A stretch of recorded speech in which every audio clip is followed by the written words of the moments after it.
Suaranya Feby.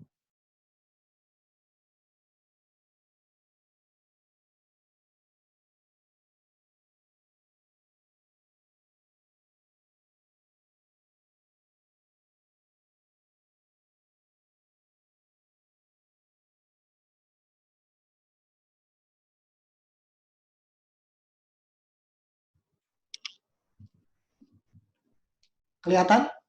Share screen-nya kelihatan nggak? Kelihatan ya? Iya Pak, iya kelihatan. Kelihatan Pak. Oke, hari ini kita akan bahas mengenai happiness in your hormone. Saya ambil sedikit catatannya dulu. Kita tahu bahwa kita semua tentu ingin bahagia ya. Hidup ini adalah untuk mencari kebahagiaan. Saya yakin bahwa tidak ada orang yang tidak ingin bahagia. Kita semua Tuhan ciptakan juga untuk supaya kita bisa bahagia. Saya minta waktu sedikit, saya mau ambil sedikit bahan saya. Ada sesuatu yang saya mau kasih lihat sebentar. Reset.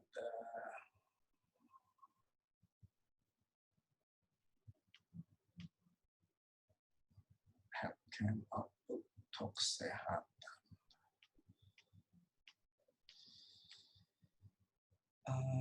Home.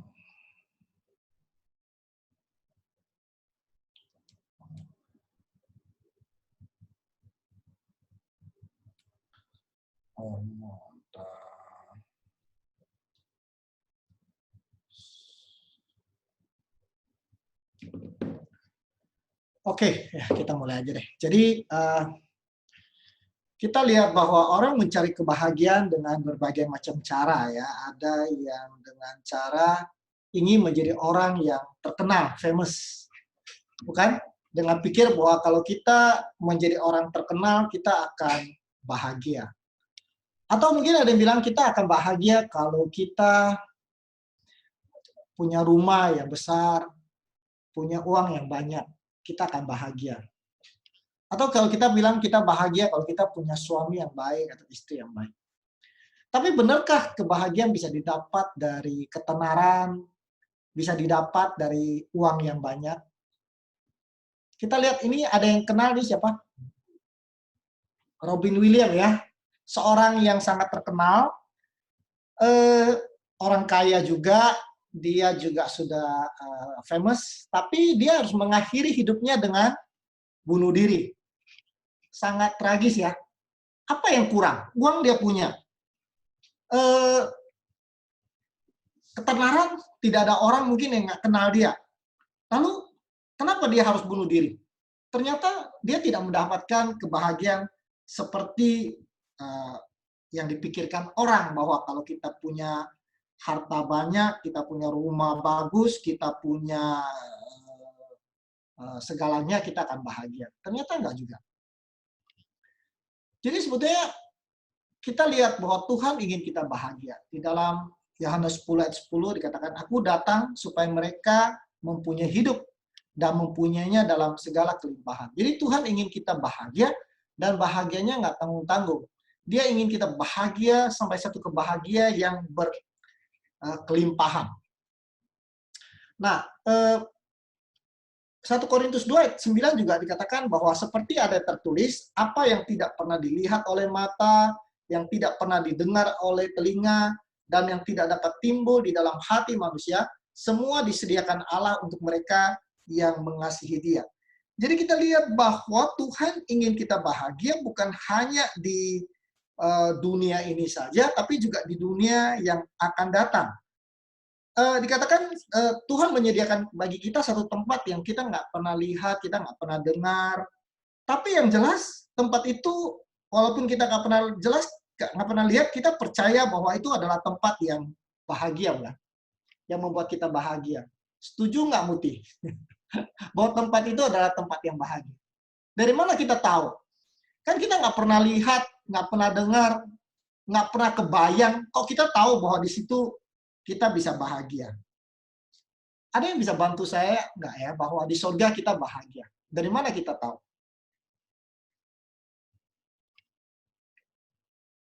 Muti, belum kedengaran suaranya. Masih ada yang bisa bantu? Ya, kalau buat saya, bahagia itu kalau di surga karena kita sudah pasti selamat. Kita selamat ya, makanya kita bahagia. Ya, apalagi yang bisa kita membuat kita yakin bahwa di surga kita bahagia? Jangan-jangan kita sampai di sana nanti kita bosen misalnya. Belum dengar, bisa ya Bu Lili mungkin? Karena di surga itu ada Tuhan Yesus dan malaikat-malaikat yang tidak berdosa, pasti sudah tentu bahagia karena dosa membuat manusia tidak bahagia. Ya, karena tidak ada dosa, jadi pasti kita bahagia. Oke. Apalagi menurut kira apalagi yang kita rasa pasti kita bahagia? Itu udah mulai kelihatan ya. Kita mesti yakin dong kalau sampai sana menyesal nanti.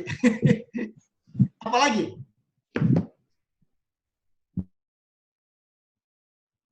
Bagaimana kita bisa yakin? Karena Tuhan bilang kan, di sana tidak ada air mata lagi ya. Kalau tidak ada air mata kan berarti tidak ada kesedihan. Kemudian tidak ada malam, seolah tidak ada yang menakutkan ya, dan sebagainya. Jadi Tuhan memberikan sedikit gambaran lah bahwa di situ kita akan bahagia. Jadi Tuhan, pada prinsipnya Tuhan ingin kita bahagia. Nah, kita lihat bahwa banyak orang yang merasa di dunia ini tidak bahagia dan mereka mencoba cari kebahagiaan yang alternatif dengan cara bagaimana? Minum obat. Ya, banyak yang kemudian pakai narkoba. Nah, narkoba itu sebenarnya satu cara mereka untuk mencari kebahagiaan. Kebahagiaan yang semu. Ya, mereka mungkin bahagia pada saat pakai, tapi kemudian pada saat obat itu hilang, mereka kembali menjadi depresi. So, sekalian, orang banyak sekali yang depresi. Banyak sekali orang yang tidak bahagia di dunia ini. Dan hari ini kita bahas kesehatan. Kenapa kita menuju kepada kebahagiaan? Karena salah satu unsur dari kebahagiaan itu, kesehatan itu juga supaya kita bisa bahagia. Kan? Nanti kita akan lihat apa hubungannya. Supaya kita tahu manusia diciptakan Tuhan dari debu tanah. Di dalam Kejadian 2 ayat 7 dikatakan, ketika itulah Tuhan membentuk manusia. Sebentar, baterai saya habis ambil.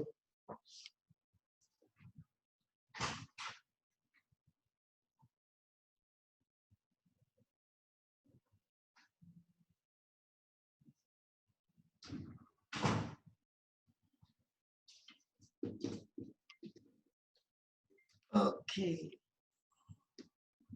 Ya. Jadi Tuhan menciptakan manusia dari debu tanah, kemudian dia menghembuskan nafas hidup ke dalam hidungnya, dan manusia itu menjadi makhluk hidup. Waktu Tuhan menciptakan manusia, Tuhan ingin manusia itu hidup bahagia. Kan? Dia tidak menciptakan manusia dengan kemungkinan manusia jatuh sakit, atau kemungkinan manusia itu sedih dan kematian dan sebagainya. Tuhan tidak merencanakan itu. Dia merencanakan kita itu lahir dan menikmati semua kebahagiaan yang disediakan oleh Tuhan di Taman Eden. Tidak seperti dunia yang kita lihat sekarang. Nggak ada polusi, nggak ada virus corona. Ya. Kita semua akan tidak merasa capek, stamina kita selalu baik, dan kita tidak perlu mati. Jadi Tuhan menginginkan kehidupan manusia seperti itu. Jadi manusia sudah diciptakan Tuhan, sudah di QC, dan Tuhan katakan semuanya baik. Tapi kemudian manusia jatuh ke dalam dosa. Kita menjadi menderita. Kita menderita bukan karena kesalahan Tuhan menciptakan kita. Kita menderita karena kesalahan kita sendiri. Jadi itu tanggung jawab kita sendiri. Bukan salah produksi. Sama seperti kalau kita misalnya beli mobil. Lalu mobil itu harusnya isinya premium. Lalu kita isi solar. Lalu mobil itu rusak. Kita nggak bisa bilang yang bikin salah. Karena kita yang tidak tahu, kita yang salah pakai. Jadi manusia diminta tidak boleh makan bahwa pengetahuan baik dan jahat, dan dia makan. Lalu manusia menderita, maka itu kita tidak bisa salahkan pencipta kita. Namun, walaupun demikian, walaupun manusia sekarang sudah menderita, manusia masih merupakan produk yang sangat luar biasa. Kita lihat bahwa manusia itu, walaupun manusia itu sekarang adalah produk yang sudah jatuh ke dalam dosa, namun kita masih bisa menikmati hidup kan, masih bisa tertawa, kadang-kadang masih bisa tersenyum. Karena apa? Karena kita diciptakan Tuhan dengan tujuan supaya kita berbahagia. Dan dalam tubuh kita adalah tubuh yang sangat luar biasa. Kita bisa melihat dengan sangat luar biasa ya. Cuman kadang-kadang memang kita tidak bersyukur dengan apa yang kita miliki. Tadi pagi ikut khotbah diceritakan tentang orang tua yang sakit corona, kemudian dia sembuh usia 90 tahun lebih. Lalu waktu dia lihat bill, semua ikut acara tadi pagi, lalu dia lihat bill, kemudian dia menangis. Dokter pikir, wah apa karena kemahalan? Dia bilang, oh bukan. Dia dicas mahal sekali untuk oksigen yang dia pakai selama berada di rumah sakit. Dia katakan, saya sudah 90 tahun lebih, saya menghirup oksigen yang disediakan Tuhan tanpa membayar. Dan saya baru di rumah sakit pakai oksigen, sudah mesti bayar begitu mahal. Kadang-kadang kita lupa berterima kasih kepada Tuhan atas segala sesuatu yang Tuhan sediakan supaya kita bisa hidup bahagia. Jadi, dikatakan manusia ini diciptakan Tuhan seperti komputer. Seperti sebuah komputer yang super komputer. Kita bisa melakukan banyak hal seperti yang komputer lakukan. Hanya satu yang komputer tidak bisa lakukan yang manusia bisa lakukan. Yaitu manusia, atau dengan kata lain, manusia adalah komputer ditambah dengan perasaan. Ya, kita lihat komputer itu begitu canggih, begitu hebat, dia bisa mengolah data begitu banyak. Tapi komputer tidak bisa merasa senang. Komputer tidak bisa jatuh cinta. Komputer tidak bisa merasa sedih. Dia tidak bisa tersinggung. Dia tidak punya perasaan. Betul nggak? Ya kan? Walaupun dia pinter, tapi dia tidak bisa punya perasaan. Tuhan tidak ciptakan manusia hanya sebuah komputer yang canggih, tapi tidak punya perasaan. Itu artinya robot. Ya. Tapi dia menciptakan manusia itu dengan feeling, dengan perasaan. Sehingga kita bisa merasa bahagia, kita bisa merasa kecewa, kita bisa merasa jatuh cinta misalnya ya, bisa merasa sedih ya. Seperti kemarin saya dengar ada satu orang ditinggal oleh pasangannya, kemudian dia jatuh sakit, dia harus menjaga tiga anaknya, dan kemudian dia jatuh sakit, dia harus operasi. Begitu mendengar demikian, kita merasa kasihan, ingin membantu. Perasaan itu tidak ada pada komputer, walaupun manusia kadang-kadang secanggih komputer. Baik, kemudian manusia, para ahli mengatakan bahwa manusia itu sebenarnya adalah seperti mesin komputer yang ajaib. Tetapi kita mampu merespon secara kimia. Kita bisa mencintai, ya, dan komputer tidak bisa melakukan itu. Kemudian kita tahu bahwa komputer tanpa program juga nggak bisa ngapa-ngapain. Misalnya kita punya HP. Supaya saya bisa berkomunikasi, bisa berbicara, Ibu Claudia bisa mendengar, perlu ada program. Bukan? Program ini namanya program Zoom. Nah, Zoom ini adalah program sehingga kita bisa berkomunikasi, saya bisa melihat Ibu Claudia, saya bisa melihat Ibu Lili, nggak kelihatan sih ya. Karena apa? Karena adanya program itu. Misalnya saya mau kirim sesuatu juga, kirim foto ke Ibu Claudia, saya harus pakai program, namanya program WhatsApp. Dengan WhatsApp saya bisa kirim mungkin artikel dan sebagainya. Jadi kita lihat bahwa satu komputer itu baru bisa bekerja dengan baik kalau ada programnya. Begitu juga tubuh kita ini adalah sebuah komputer, tapi bukan hanya komputer. Para ahli mendapati bahwa tubuh kita ini adalah kumpulan dari puluhan ribu program di dalamnya. Program itu tertulis di dalam sel kita, di dalam gen kita, genetik gen kita. Itulah program-program yang tertulis di dalam tubuh kita. Misalnya, saya berikan contoh. Dalam tubuh kita itu ada program memompa jantung. Jadi setiap sel yang ada di dalam otot jantung kita, dia tahu pekerjaannya adalah memompa jantung itu. Sehingga darah itu keluar. Pekerjaan memompa jantung itu hanya ada di sel otot jantung. Tidak ada di sel kulit kita. Kulit kita tidak perlu memompa jantung. Dia tahu. Dan dia melakukan pekerjaannya tanpa perlu disuruh oleh siapapun. Kita tidak perlu memerintahkan sel otot jantung untuk memompa jantung. Tidak perlu. Kenapa? Sudah ada programnya. Dia akan terus memompa. Dari kita lahir, bahkan sebelum kita lahir dalam perut, dia sudah mulai apa? Memompa. Terus. Sampai kapan?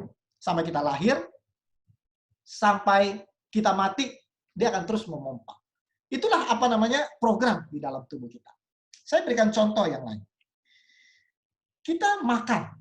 Pada saat kita makan, ada program di dalam tubuh kita yang bekerja untuk mencerna makanan. Kita sadari atau tidak, pekerjaan itu bekerja. Misalnya saya makan protein, maka ada enzim namanya enzim proteana yang akan mencerna protein itu. Kalau misalnya saya makan, sampai saya bilang protease. Kalau saya makan lemak, maka itu akan dicerna dengan lipase. Kalau saya makan karbohidrat, dia akan cerna dengan amilase. Jadi tubuh tahu apa yang kita makan, enzim apa yang harus diproduksi, dan kemudian kita tidak perlu ikut campur. Kita tahunya cuma makan, dan kemudian tubuh kita akan melakukan segala-galanya. Itu semua program yang Tuhan bikin di dalam tubuh manusia, sehingga kita bisa menikmati hidup. Satu hal lagi yang saya ingin mungkin saudara tidak sadari adalah bahwa di dalam tubuh kita setiap saat itu ada sel kanker yang terbentuk. Saudara sadari atau tidak, selalu ada sel dalam tubuh kita yang bermutasi, terutama kalau kita sudah, apalagi sudah usia mungkin 30 tahun ke atas, maka pembelahan sel mencatat gennya itu kadang-kadang salah, terjadi mutasi, dan sel itu menjadi sel kanker, sel tumor. Dia terbentuk terus dalam tubuh kita. Tapi di dalam tubuh kita ada juga Tuhan menciptakan program untuk membunuh sel kanker yang terbentuk. Jadi sekarang di dalam tubuh saya ada sel kanker, dan kemudian nanti Tuhan akan ciptakan lagi sel T-cell di dalam tubuh kita. T-cell itu kerjanya adalah membunuh setiap sel kanker yang terbentuk di dalam tubuh kita. Jadi hari ini saya ada sel kanker terbentuk, tapi pada saat itu juga tubuh akan membunuh sel kanker yang ada di dalam tubuh kita. Jadi Tuhan itu sangat luar biasa. Dia membuat program-program yang sangat luar biasa sehingga kita bisa menikmati hidup. Mungkin pertanyaan kita adalah, kalau memang Tuhan menciptakan program untuk membunuh sel kanker, kenapa ada orang yang sakit kanker? Kok bisa orang sakit kanker? Padahal kan sudah ada programnya. Para ahli mendapati bahwa program itu somehow bisa on dan bisa off. Jadi seperti saklar lampu. Pada saat dia on, dia bekerja. Dan pada saat dia off, atau dia mati, programnya mati, dia tidak bekerja, maka tidak ada lagi yang membunuh sel kanker, maka manusia sakit kanker. Nah, sekarang pertanyaannya adalah, bagaimana caranya kita menjaga supaya program itu tetap on, kan? Kita nggak mau program itu off, karena kalau dia off, satu saja program off, maka kita akan mengalami masalah.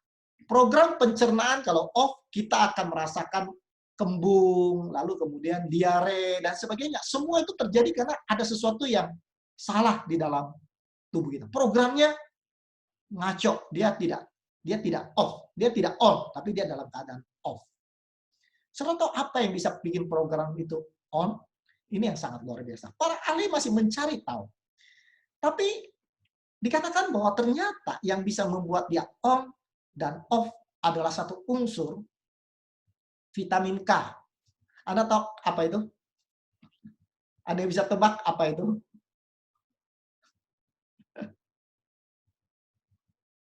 Saya lihat Ibu Lili mau jawab. Kasih ya, Pak. Luar biasa. Betul.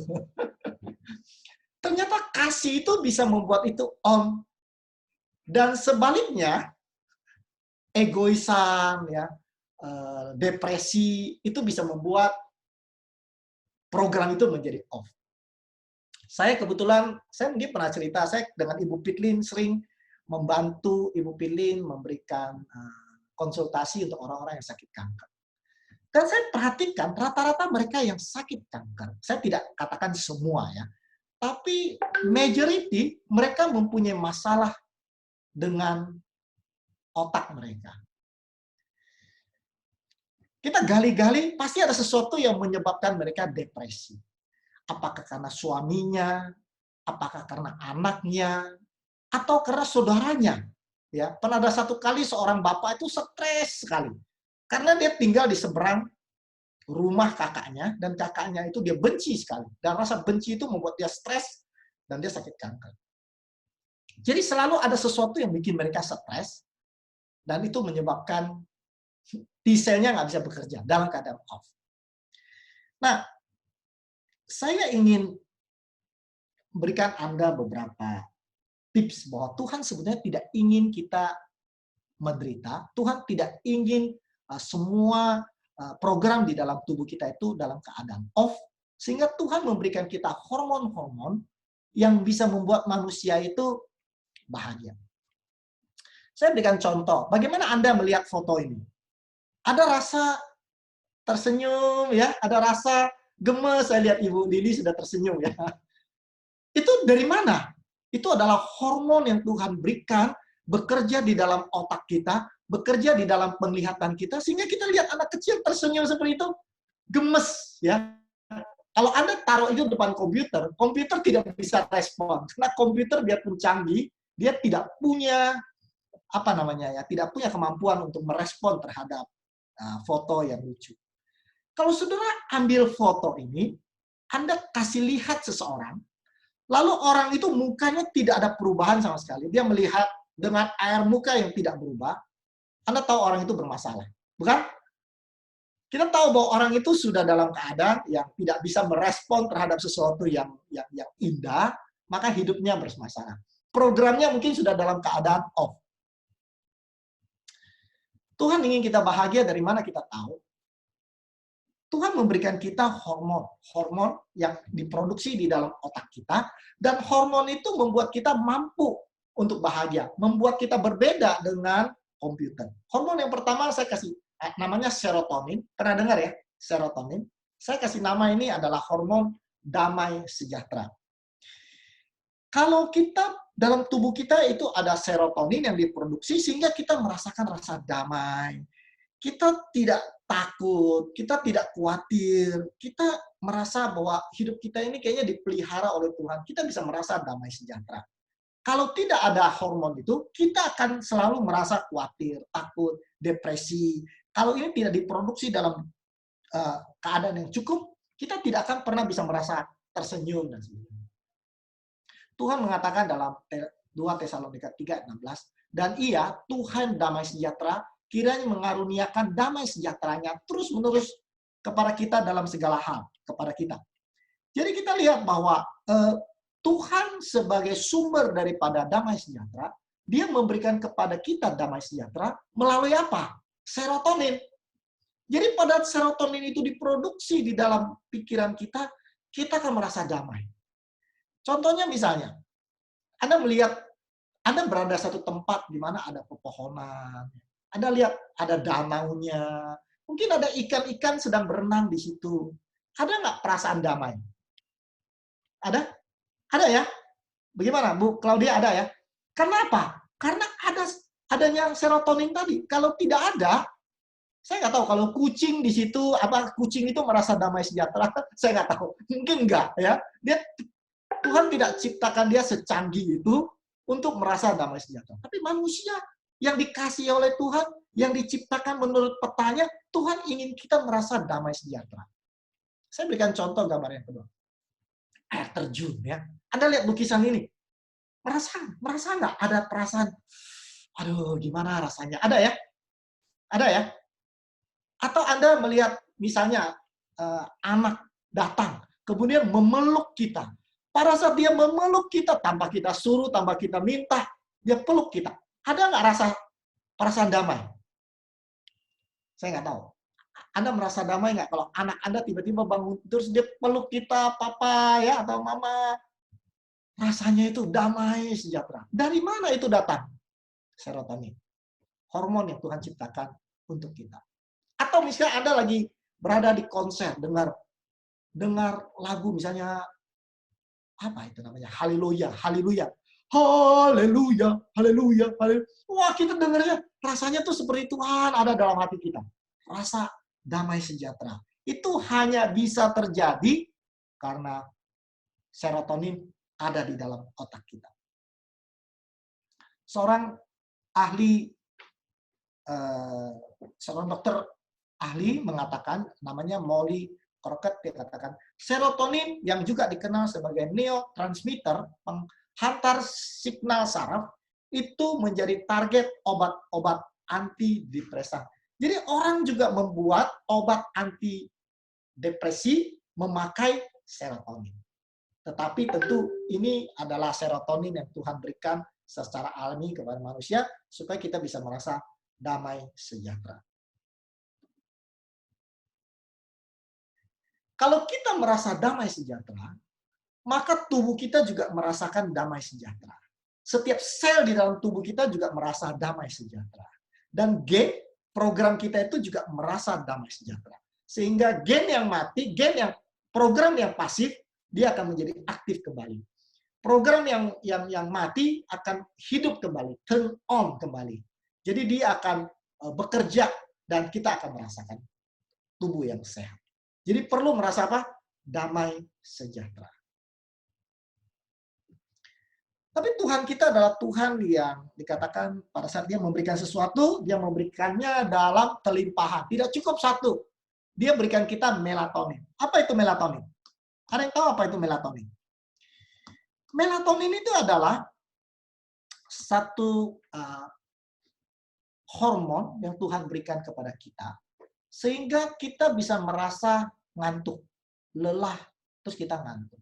Saya berikan contoh misalnya, Ibu Claudia pergi bekerja seharian, ya kerja seharian udah capek sekali, tubuh udah capek sekali, wah lembur lagi sampai malam, pulang sampai rumah, lalu Ibu Claudia duduk di atas kursi, matanya terbuka, kemudian dia duduk sambil berhenti menunggu malam datang dan menunggu matahari terbit untuk supaya bekerja lagi.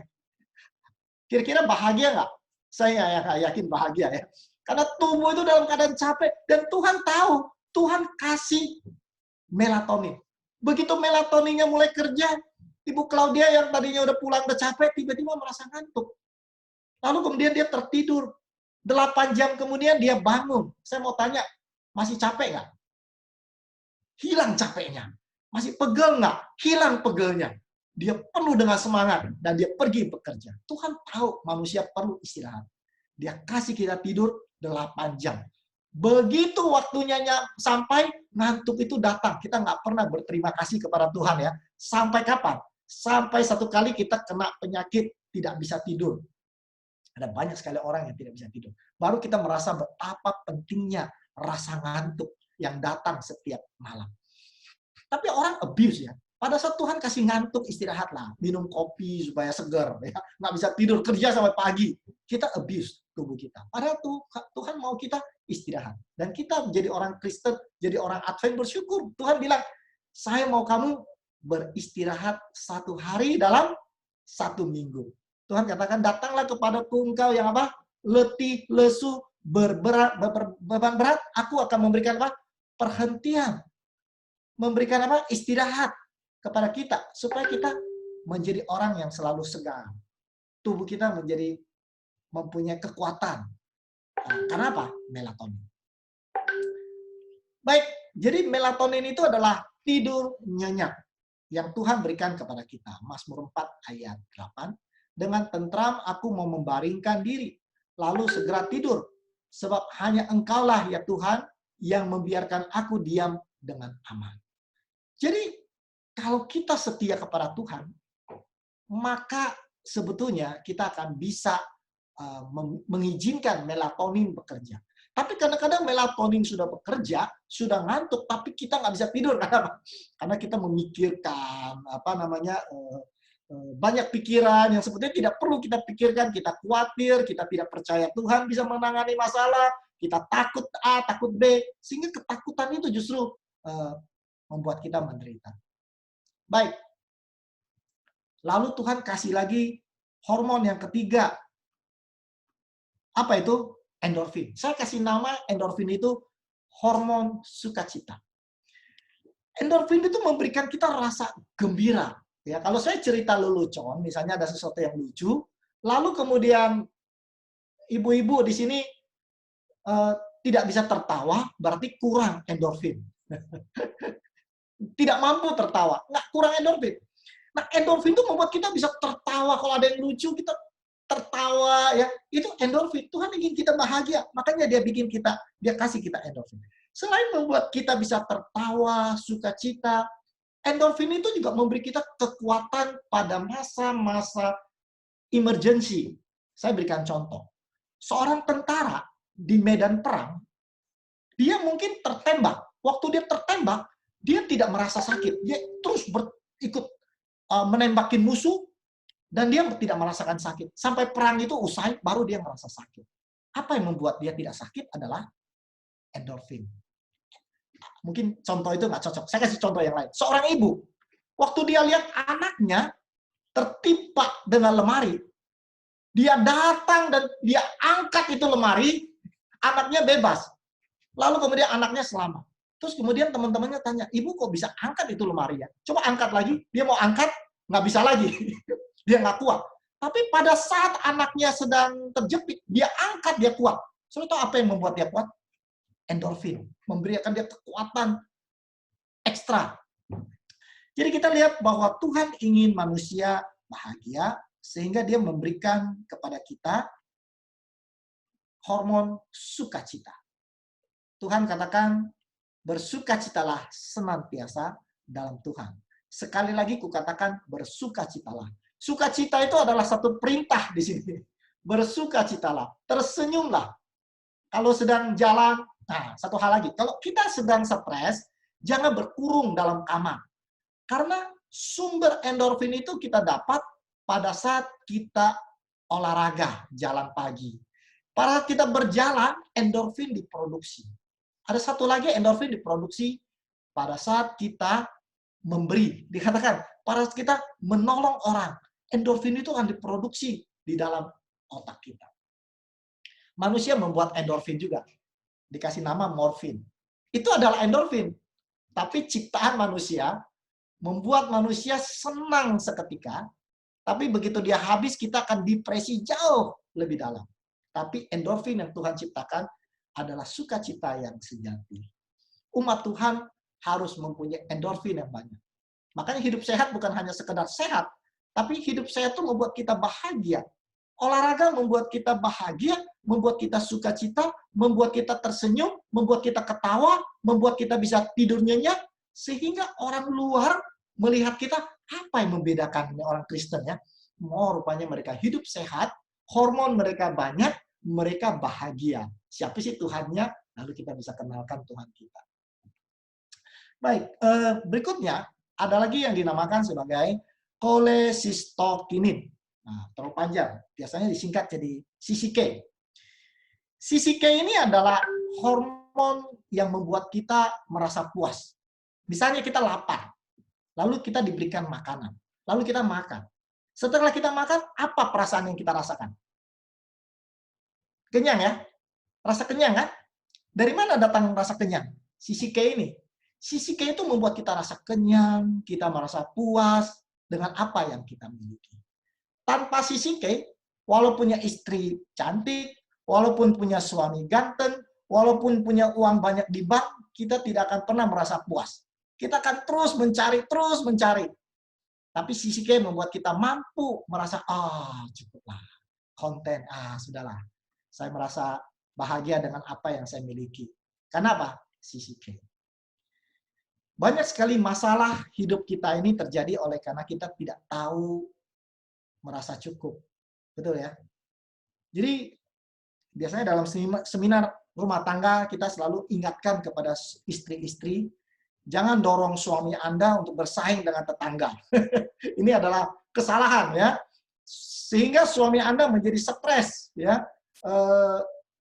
Begitu dia stres, endorfinnya berkurang, melatoninnya berkurang, serotoninnya berkurang, susah tidur ya. Lalu kemudian dia juga susah tertawa, susah tersenyum, tidak merasa damai sejahtera, dan stres lama-lama apa? Sakit kanker. Ya, karena programnya mati, tidak bekerja. Jadi sisi K penting karena kita akan merasa puas dengan apa yang kita miliki. Be content. Rasul Paulus mengatakan,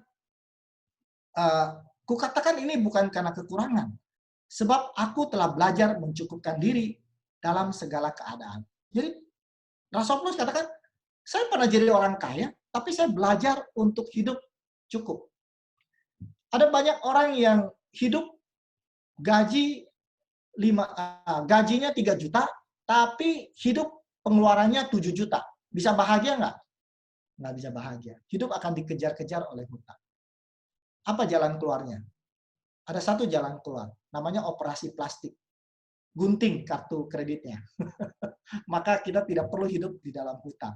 Cukupkanlah, puaslah dengan apa yang kita miliki. Itulah orang yang paling bahagia.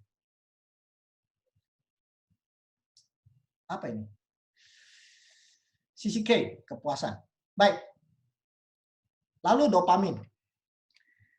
Luar biasa ya Tuhan ya, memberikan kita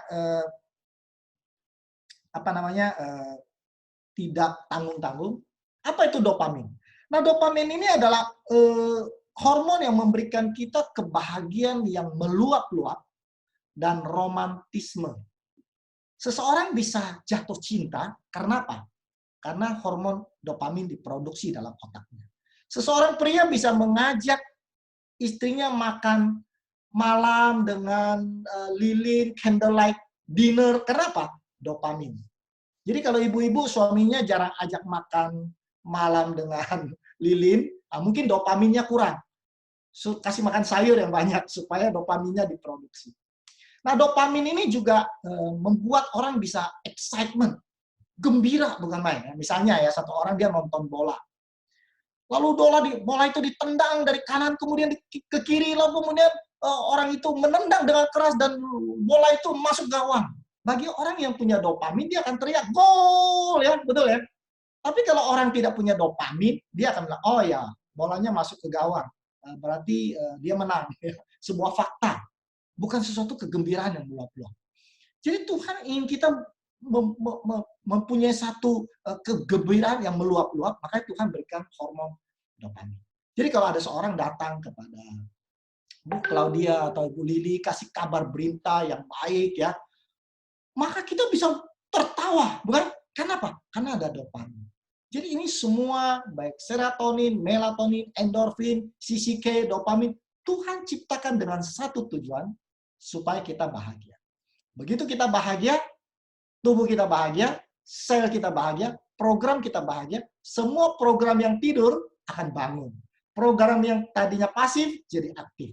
Dan semua sel kanker akan dibunuh, semua penyakit kita akan hilang, tubuh menjadi sehat. Para ahli mengakui bahwa ada satu hubungan yang sangat erat antara kebahagiaan dengan penyakit. Orang yang selalu bahagia, penyakitnya umumnya hilang dengan sendirinya. Tapi pada saat seseorang depresi, penyakit yang tidak ada menjadi ada. Pernah ada satu orang cerita, dia kerja keras, stres sekali hidupnya, dan setelah dia kerja siang malam ya untuk mencari harta sebanyak-banyaknya, tiba-tiba dokter bilang kamu sakit kanker dan kankernya sudah menyebar ke semua tubuh. Dan dokter katakan kamu punya waktu hidup paling tinggal 6 bulan. Orang itu sangat sakit hati sekali. Dia katakan, saya sampai jalan-jalan, apa yang saya ingin kerjakan, saya nggak mau kerjakan. Saya mau fokus cari uang. Sekarang uang saya sudah banyak, saya nggak bisa menikmati. Waktu saya tinggal 6 bulan. Lalu dia bilang, oke, saya nggak mau stres lagi. Saya nggak mau begadang lagi. Saya mau tidur. Kalau waktunya tidur, saya nggak mau lagi stres, nggak bisa tertawa, nggak bisa tersenyum. Jadi dia jual semua harta dia jual rumah dia jual usaha dia bagikan kepada anak-anaknya, istrinya. Sisanya dia pakai buat jalan-jalan. Dia naik kapal pesiar yang berbulan-bulan. Dia tinggal di hotel kelas 1, apalagi lah, yang pokoknya yang paling mahal. Dia naik pesawat, dia tidak naik pesawat kelas ekonomi, kelas yang paling tinggi. Dia habisin uangnya. Dia pikir, toh hidup saya tinggal 6 bulan. Saya nggak mau stres. Jadi hidup happy-happy. Saya tahu 5 bulan sudah selesai, dia balik lagi ke rumahnya. Dia katakan uangnya sudah habis. Lalu dia ke dokter. Dia bilang sama dokter, dokter, tinggal berapa hari hidup saya. Lalu dokter periksa kankernya, diperiksa kepalanya, diperiksa dadanya, diperiksa perutnya, diperiksa kakinya. Dokter bingung, kankernya hilang, nggak tahu kemana. Dia nggak tahu kemana kankernya. Yang dokter tidak tahu adalah pada saat hidupnya bahagia, semua hormon-hormon itu keluar, serotonin, melatonin, endorfin, CCK, dopamin. Pada saat semuanya keluar, maka semua program-program yang ada di dalam tubuhnya yang tadinya dalam keadaan pasif, sekarang jadi aktif. Semua yang tertidur sekarang bekerja. Semua kanker yang ada di dalam tubuhnya sudah dibunuh oleh sel darah putih yang tadinya tidur, sekarang bangun dan bekerja. Membunuh semua. T-selnya bekerja. So, sekalian, ini bukan dongeng ya. Ini adalah sesuatu yang sangat nyata. Kita menyaksikan banyak sekali orang yang sembuh dari kanker pada saat mereka merubah paradigma cara mereka berpikir. Pada saat mereka mengampuni saudaranya yang tadinya mereka benci luar biasa. Pada saat dia mengampuni, hormonnya bekerja, programnya bekerja. Pada saat dia memaafkan, pada saat dia melupakan kebenciannya, maka programnya bekerja. Saya mau cerita satu cerita lagi. Ada seorang ibu, dia stres. Jadi stres bukan main, sehingga dia stres berat ya, dan dia nggak bisa menikmati hidup. Tiap hari rasanya kepengen bunuh diri. Lalu dia mendengarkan seorang pendeta memberikan ceramah seperti yang saya berikan ini. Bagaimana kita bisa mengatasi rasa depresi dan memperoleh kebahagiaan yang sejati. Lalu dia katakan, saya mau pergi dengar ceramah itu. Saya mau dengar ceramah yang bisa memberikan saya kebahagiaan sejati yang supaya saya tidak perlu depresi. Untuk itu dia harus terbang pesawat ke Amerika. Mungkin dia dari daerah di daerah Eropa pinggiran. Lalu suaminya katakan, saya ini hanya seorang petani. Saya mana sanggup memberikan kamu tiket untuk pergi ke sana. Istri bilang, saya mengerti suamiku. Jadi dia depresinya nggak sembuh-sembuh. Lalu kemudian suaminya tiba-tiba satu hari bilang sama dia, udah menjelang pada saat seminar itu mau mulai, dia katakan, istriku, katanya. Lalu dia kasih dia satu amplop. Waktu istrinya buka amplop itu, dia lihat ada tiket yang dibeli oleh suaminya untuk istrinya pergi mendengar seminar itu. Istrinya bilang, kamu dapat duit dari mana? Suami bilang, saya sudah jual semua sawah kita. Dan bagi saya, kesembuhan kamu itu jauh lebih penting daripada sawah. Istrinya begitu dengar suaminya ngomong begitu, dia menangis bahagia ya. Dia tahu suaminya sangat mencintai dia. Dan kemudian saya tahu apa yang terjadi. Besoknya semua depresinya hilang. Dia tidak perlu pergi mendengar seminar daripada pendeta itu, depresinya hilang. Saya tahu apa yang menyembuhkan depresi dia? Vitamin K tadi yang Ibu Lili bilang tadi. Vitamin K itu vitamin apa? Kasih. Kasih daripada suaminya menyembuhkan depresinya. Oleh karena apa? Oleh karena begitu dia tahu bahwa suaminya mengorbankan semua tanah untuk supaya dia bisa berobat, serotonin, melatonin, endorfin, CCK, dopamin, semua hormon bekerja dengan luar biasa dan dia disembuhkan. Saya mau cerita yang terakhir. Oksitosin.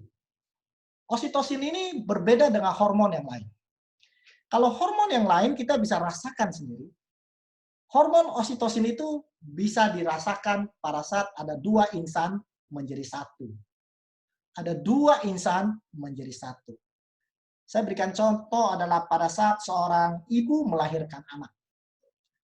Seorang ibu melahirkan anak, dia akan pada saat dia menyusui anaknya, maka hormon oksitosin itu akan diproduksi.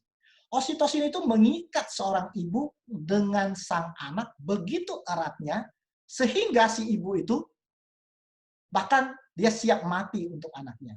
Saya pikir ibu-ibu yang ada di sini pasti mengerti ya, apa yang membuat seorang ibu itu sampai begitu mencintai anaknya, sampai kalau perlu memberikan nyawanya pun dia akan kasih nyawanya. Kenapa? Anda pernah pikir kenapa demikian? Ada yang bilang, oh karena dia melahirkan. Oh bukan hanya itu. Pasti ada peristiwa kimia di situ. Yang kita tidak tahu adalah Tuhan memproduksi atau membuat otak kita memproduksi satu hormon namanya oksitosin.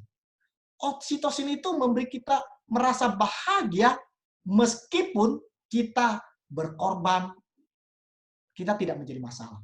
Saya lihat istri saya ya, kalau anak saya sakit flu ya, dia tidak segan-segan menyedot ingus yang ada di hidung anaknya. Dia sedot itu, lalu dia buang. Apa enggak geli? Ingus yang sudah warnanya hijau-hijau, dia sedot. Kenapa? Oksitosin. Saudara tahu orang zaman dulu,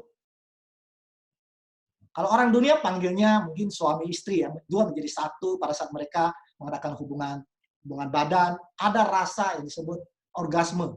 Itu hanya bagian kecil daripada oksitosin. Oksitosin lebih mulia dari itu.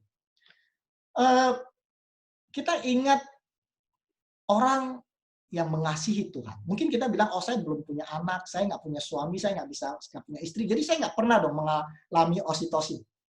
Orang bisa mencintai Tuhan, bersatu dengan Tuhan. Seperti Tuhan katakan, akulah pokok anggur, engkaulah carang-carangnya. Pada saat orang itu mencintai Tuhan dengan sungguh-sungguh, maka oksitosin itu akan mengalir di dalam otaknya. Sehingga orang zaman dulu disuruh menyangkal Tuhannya, dia katakan no way. Ya, lalu dia dibakar, sambil dibakar orang itu menyanyi. Saudara tahu kenapa dia bisa menyanyi? Saudara tahu kenapa? Dia nggak takut mati, malah dia merasa bahagia.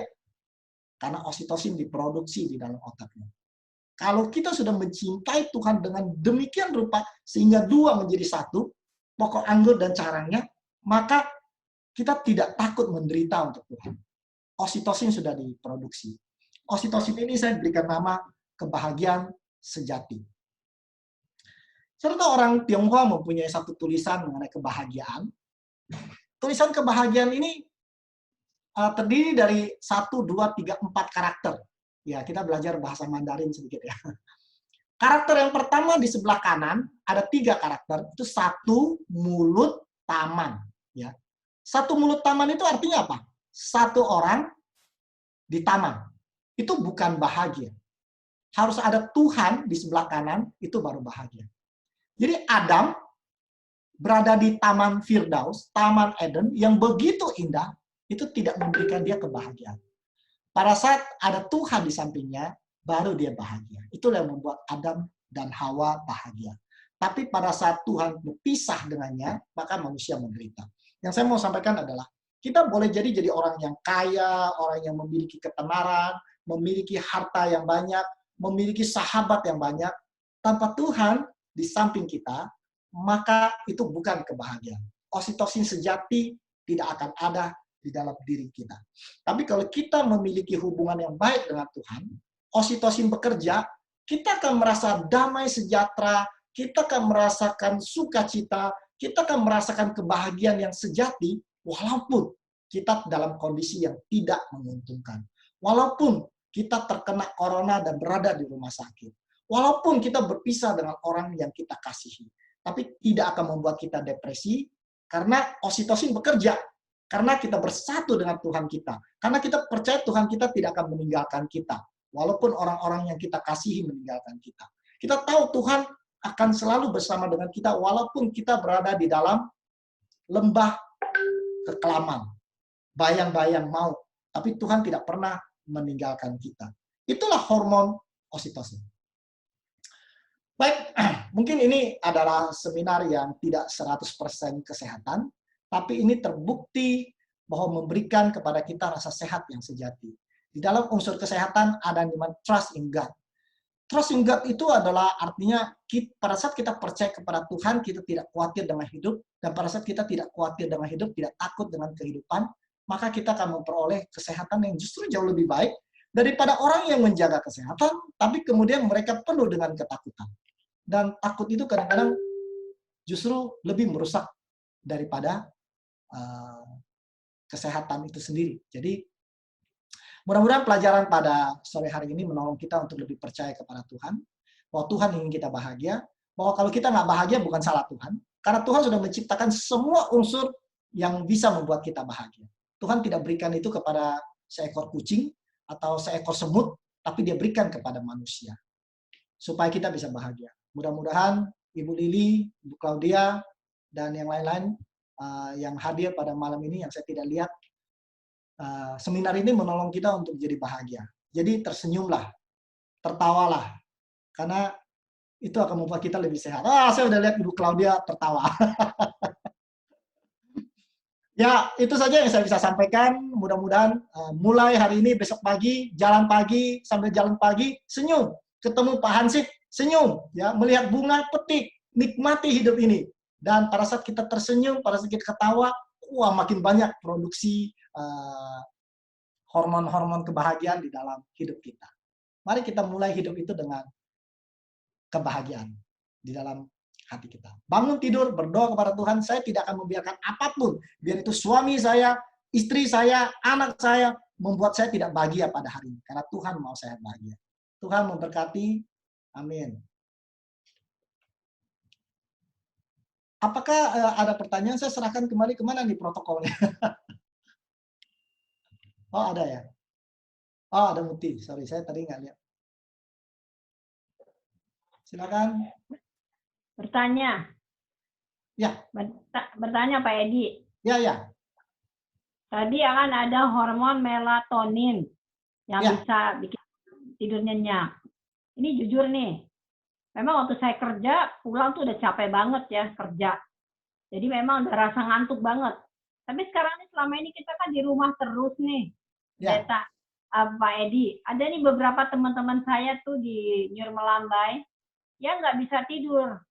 Terus terang aja, kalau dibilang ada pikiran, enggak juga Pak Edi, kita enggak ada pikiran ini. Pikiran maksudnya mengganggu pikiran kita ya.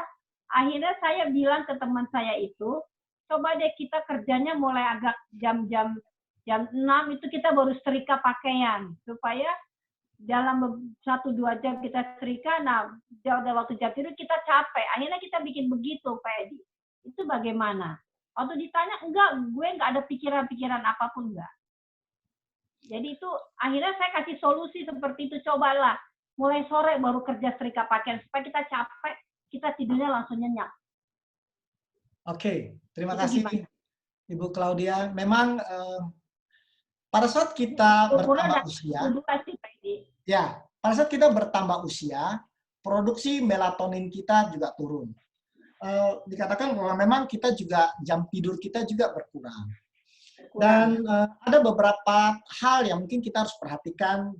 Kita nggak usah stres juga. Maksud saya begini, yang penting waktu ibu bangun tidur itu segar, itu yang paling penting. Ya. Jadi jangan, aduh saya kurang nih tidurnya nih. Nggak apa-apa, asal bangunnya jangan kayak orang kurang tidur ya. Dan kita toh banyak orang memang kurang tidur karena banyak pekerjaan, harusnya ngantuk. Tubuh kan memberitahukan kepada kita ini sudah waktunya tidur dan dia langgar. Lalu tubuh bilang saya masih perlu tidur. Lalu yang bunyi waker. Jadi dia dibangunkan dengan paksa dan sebagainya. Tapi kalau kita wajar saja tidur pada saat kita ngantuk, lalu bangun pada saat memang kita bangun, itu tidak menjadi masalah. Yang kedua yang saya bisa, banyak orang stres, takut nggak bisa tidur, stres malah nggak bisa tidur. Iya. Yang kedua, tidurlah dalam keadaan gelap. Jadi semua lampu harus mati. Karena begitulah caranya melatonin itu diproduksi pada saat semuanya gelap. Yang ketiga, banyak kena sinar matahari pada saat pagi hari. Karena itulah kita punya jam di dalam tubuh kita. Itu bekerjanya dengan cahaya. Jadi gelap, dia pikir ini malam, tidur. Terang, itu berarti pagi. Oh inilah waktunya bangun. Ada banyak orang yang tinggal di dalam ruko, atau rumah yang nggak ada cahaya. Jadi tubuh kita itu bingung, nih kapan paginya, kapan malamnya, lampu neon aja tiap hari. Jadi pergi dan nikmati udara di luar pada saat pagi hari, pergi keluar, kena sinar matahari, sehingga tubuh tahu. Terus yang ketiga, Bu Claudia, adalah olahraga penting. Ya, Jalan. bikin tubuh kita lelah, capek, sehingga kita perlu istirahat. Jadi penting juga kita berolahraga, melakukan aktivitas fisik. Ada yang bisa dikerjakan ya, kan tadi Ibu Claudia, pekerjaan rumah itu pekerjaan yang berat. Orang selalu katakan, wah Ibu, kamu nggak olahraga ya? Nyapu itu olahraga yang berat, ngepel itu olahraga yang berat. Kalau dikerjakan, saya pikir mungkin akan menolong. Tapi yang paling penting, jangan stres. Tidur mungkin 5 jam, cukup kalau itu tidur yang berkualitas. Ya. Tidur yang berkualitas. Jadi nggak usah khawatir Ibu Claudia. Mudah-mudahan itu menjawab. Ya, ya, terima kasih, terima kasih. Ya. Cuma kan kadang-kadang nih ibu-ibu nih suka nggak mau olahraga, Pak Edi. Ya. Tapi saya bilang, ya saya kasih solusinya adalah setrika itu juga olahraga yang sangat berat. Betul. Nah, Betul. Ya. jadi ya saya sendiri juga waktu nggak bisa tidur, saya juga begitu. Saya bikin pekerjaan itu pada waktu malam hari, dan begitu sampai tempat tidur langsung nyenyak. Itu kan jadi enak sekali. Pagi bangun tuh seger banget gitu. Ya, yang penting kalau udah bangun tanpa waker terus segar, sudah artinya itu sudah cukup tidurnya. Jangan dihitung. Oh, orang bilang 8 jam ya, saya cuma sekian jam. Waduh, saya pasti itu pikiran itu sudah mengganggu kita. Asal kita bangunnya segar, sudah itu sudah cukup. Ya, apalagi kadang-kadang kebutuhan kita tidur berkurang, seperti saya bilang tadi, seirama dengan umur kita. Ya, terima kasih. Semoga ibu ini mendengar nih, jadi dia bisa menjawab pertanyaan dia juga. Ya. Ya. Ya. Terima kasih Pak Edi. Ya, sama-sama. Ada lagi?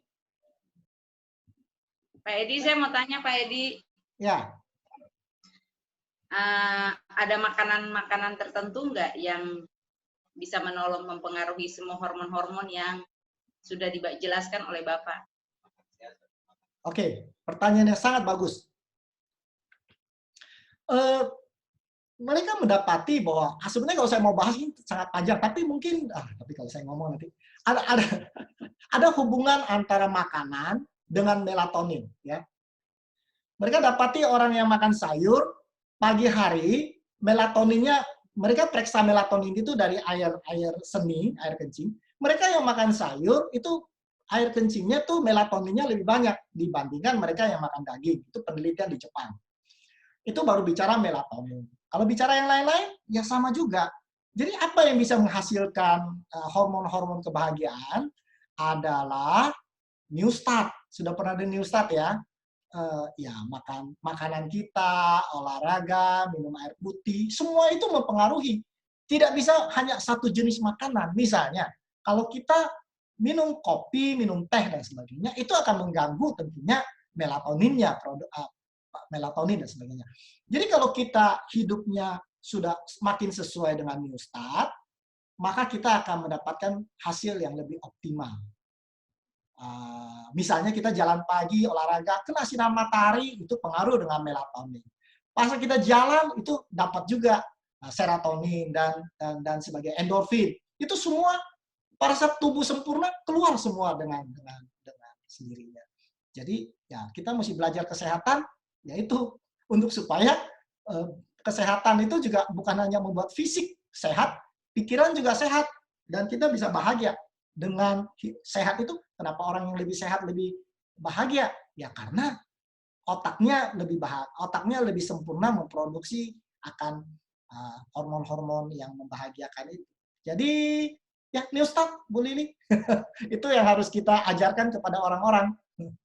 Kita orang Advent memiliki ilmu.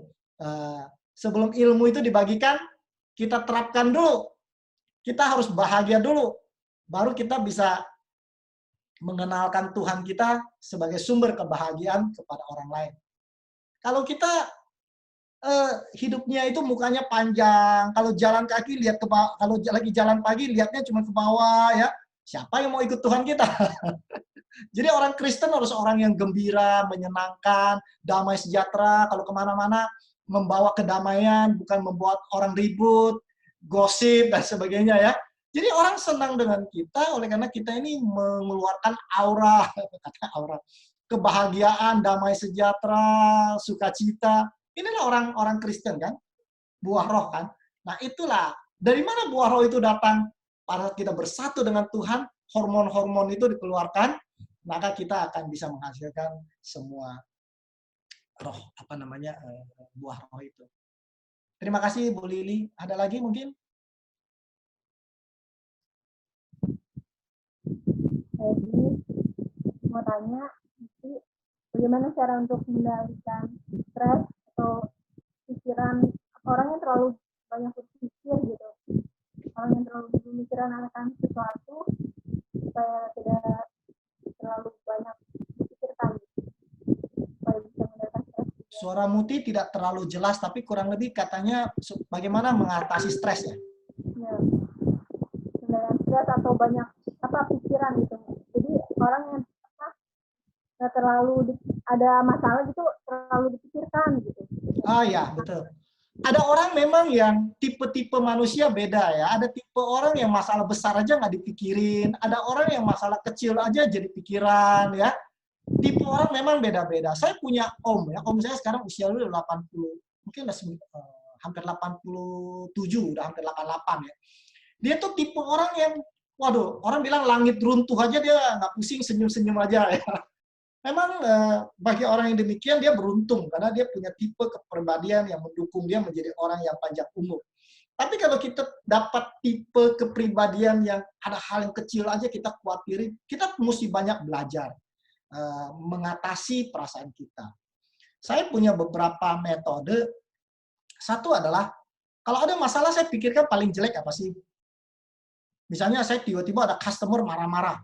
Waduh, saya jadi stres nih. Aduh, gimana? Terus saya pikirkan paling jelek apa sih? Paling jelek dia mengundurkan diri jadi customer saya. Apa sih ruginya saya? Oh, saya rugi mungkin sebulan jadi rugi 2 juta. Kira-kira saya mati nggak dengan rugi 2 juta itu? Oh, enggak. Oh, ya sudah.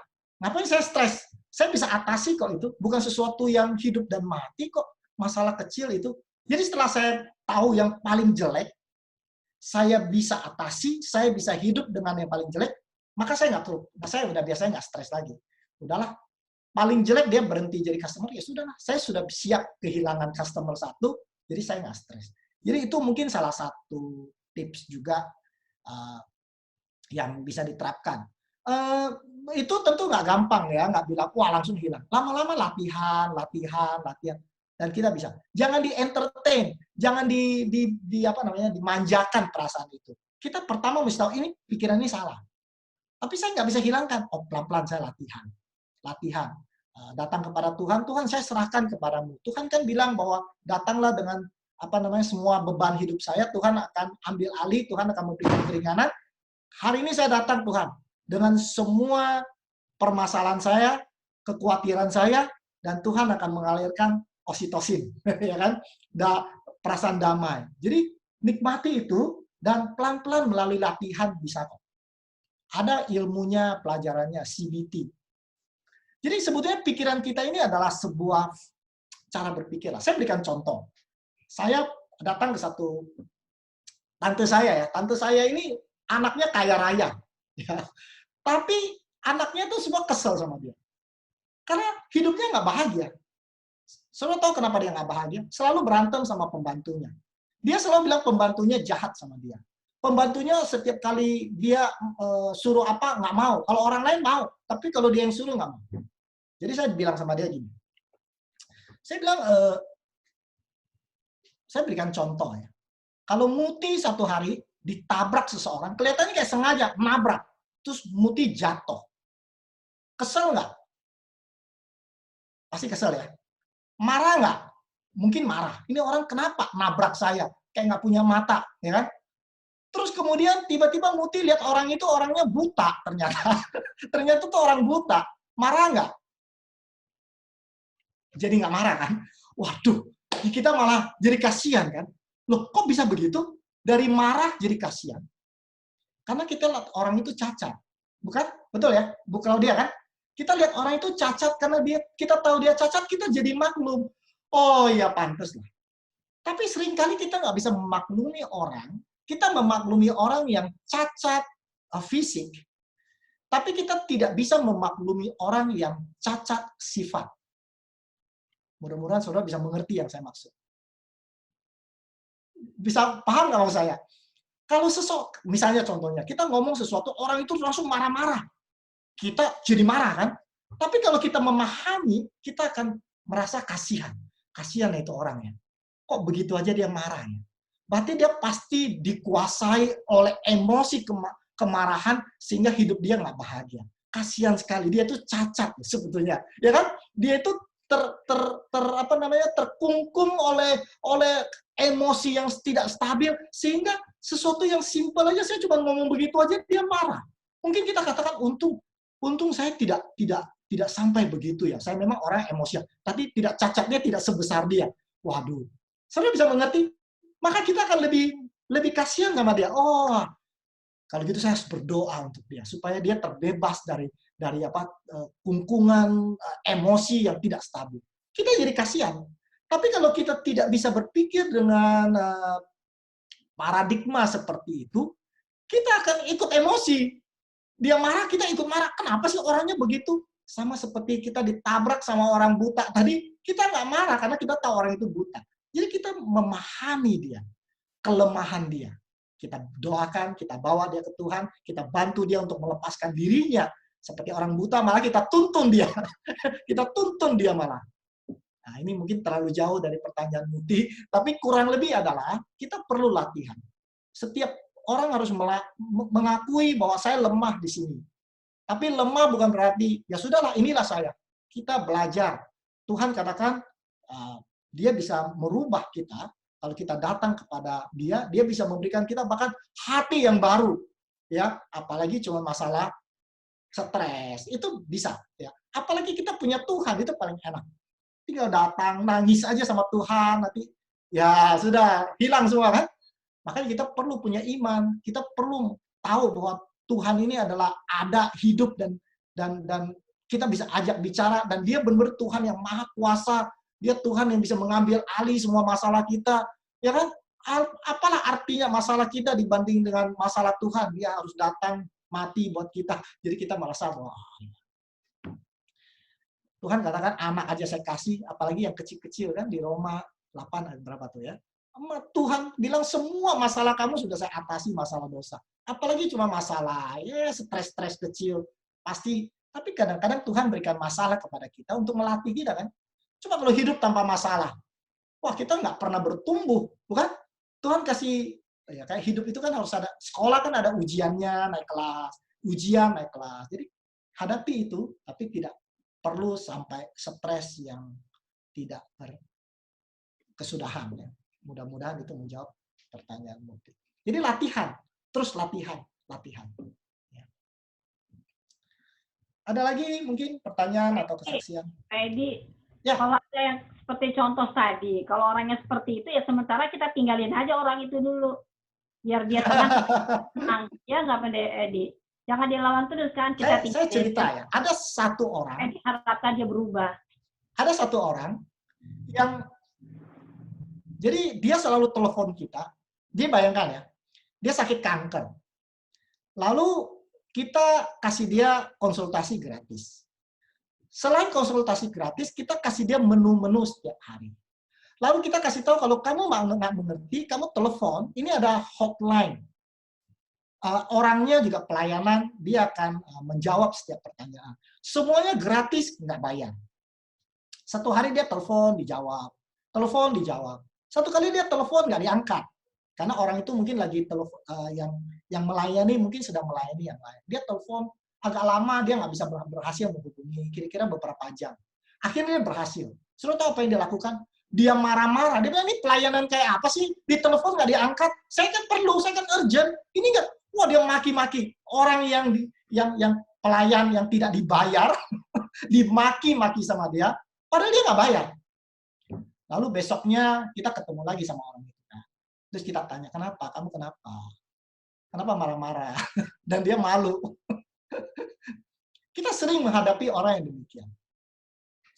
Kadang-kadang kita sampai bilang ya, mungkin Tuhan kirim orang-orang gitu untuk melatih kita ya. Kita ini melayaninya sungguh-sungguh nggak. Ya melayani orang yang baik sih gampang. Tapi Tuhan bilang, coba kamu melayani orang yang demikian, sanggup nggak? Tentu ini adalah ujian buat kita. Kayak Ibu Claudia bilang, yang paling gampang adalah, ya sudah, kita nggak usah ladenin dia. Memang itu lebih baik daripada berantem ya. Tapi kadang-kadang Tuhan kirim orang-orang tertentu barangkali untuk menguji kita ya. Kamu sabarnya seberapa sih sama orang baik? Kalau saya sama Ibu Claudia, mungkin orangnya baik, ya saya gampang berteman. Tapi Tuhan bilang, sanggup nggak Ibu Claudia berteman dengan orang yang agak sulit? Jadi kadang-kadang Tuhan kirim orang-orang yang kita suka bilang, ini kita ada istilahnya, ini orang-orang yang Tuhan kirim nih kayaknya nih, untuk melatih kita nih. Kayaknya Tuhan ingin menguji kita untuk naik ke kelas berikutnya nih. Kita bisa aja bilang, Tuhan udah sampai di sini aja, saya nggak sanggup. Bisa saja. Tapi Tuhan ingin kita naik kelas. Supaya kita pelayanan kita bisa kepada segala macam orang. Jadi memang betul ada orang yang kadang-kadang memang saya setuju dengan Ibu Claudia yang memang kita harus lebih baik ambil jarak. Karena kalau tidak kita jadi ikut stres, jadi pikiran, kita jadi nggak bisa tidur. Sudah waktunya kita ambil jarak. Tapi kadang-kadang ada juga orang yang mungkin kita perlu tolong. Kita perlu bantu dia. Kita tahu dia dalam masalah dan kita anggap kita masih mungkin bisa menolong dia. Tapi kalau kita sudah nggak bisa dan itu sudah sampai, ya kita lebih tinggalkan. Saya setuju dengan Ibu Claudia. Kita harus tinggalkan. Kalau tidak, kita sendiri juga jadi masalah. Jadi kita harus tahu kekuatan kita lah, kemampuan kita. Ini masih di bawah jangkauan kita nggak? Bertanding dengan orang kan kita mesti lihat kekuatan. Tahu-tahu orang itu udah di luar kemampuan kita lawan juga ya kita akan kalah. Gitu kan? Terima kasih Ibu Claudia. Ada lagi?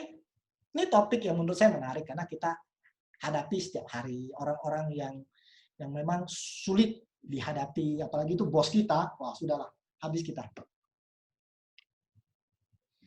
Gimana Ibu Lili? Ada pengalaman yang bisa dibagikan?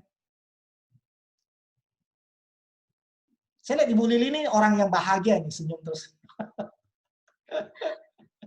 Banyak hormon kebahagiaannya nih kelihatannya. Puji Tuhan Pak, berusaha dalam Tuhan buat Amin. bahagia. Ya. Ya memang menghadapi banyak orang itu kan kita perlu juga kuat ya untuk bisa memahami orang lain. Kebetulan saya nih banyak pelayanan, konseling, doa, ngajarin orang. Dan rata-rata bukan orang Advent. Karena saya baru jadi orang Advent 1 tahun, Pak. Oh. Jadi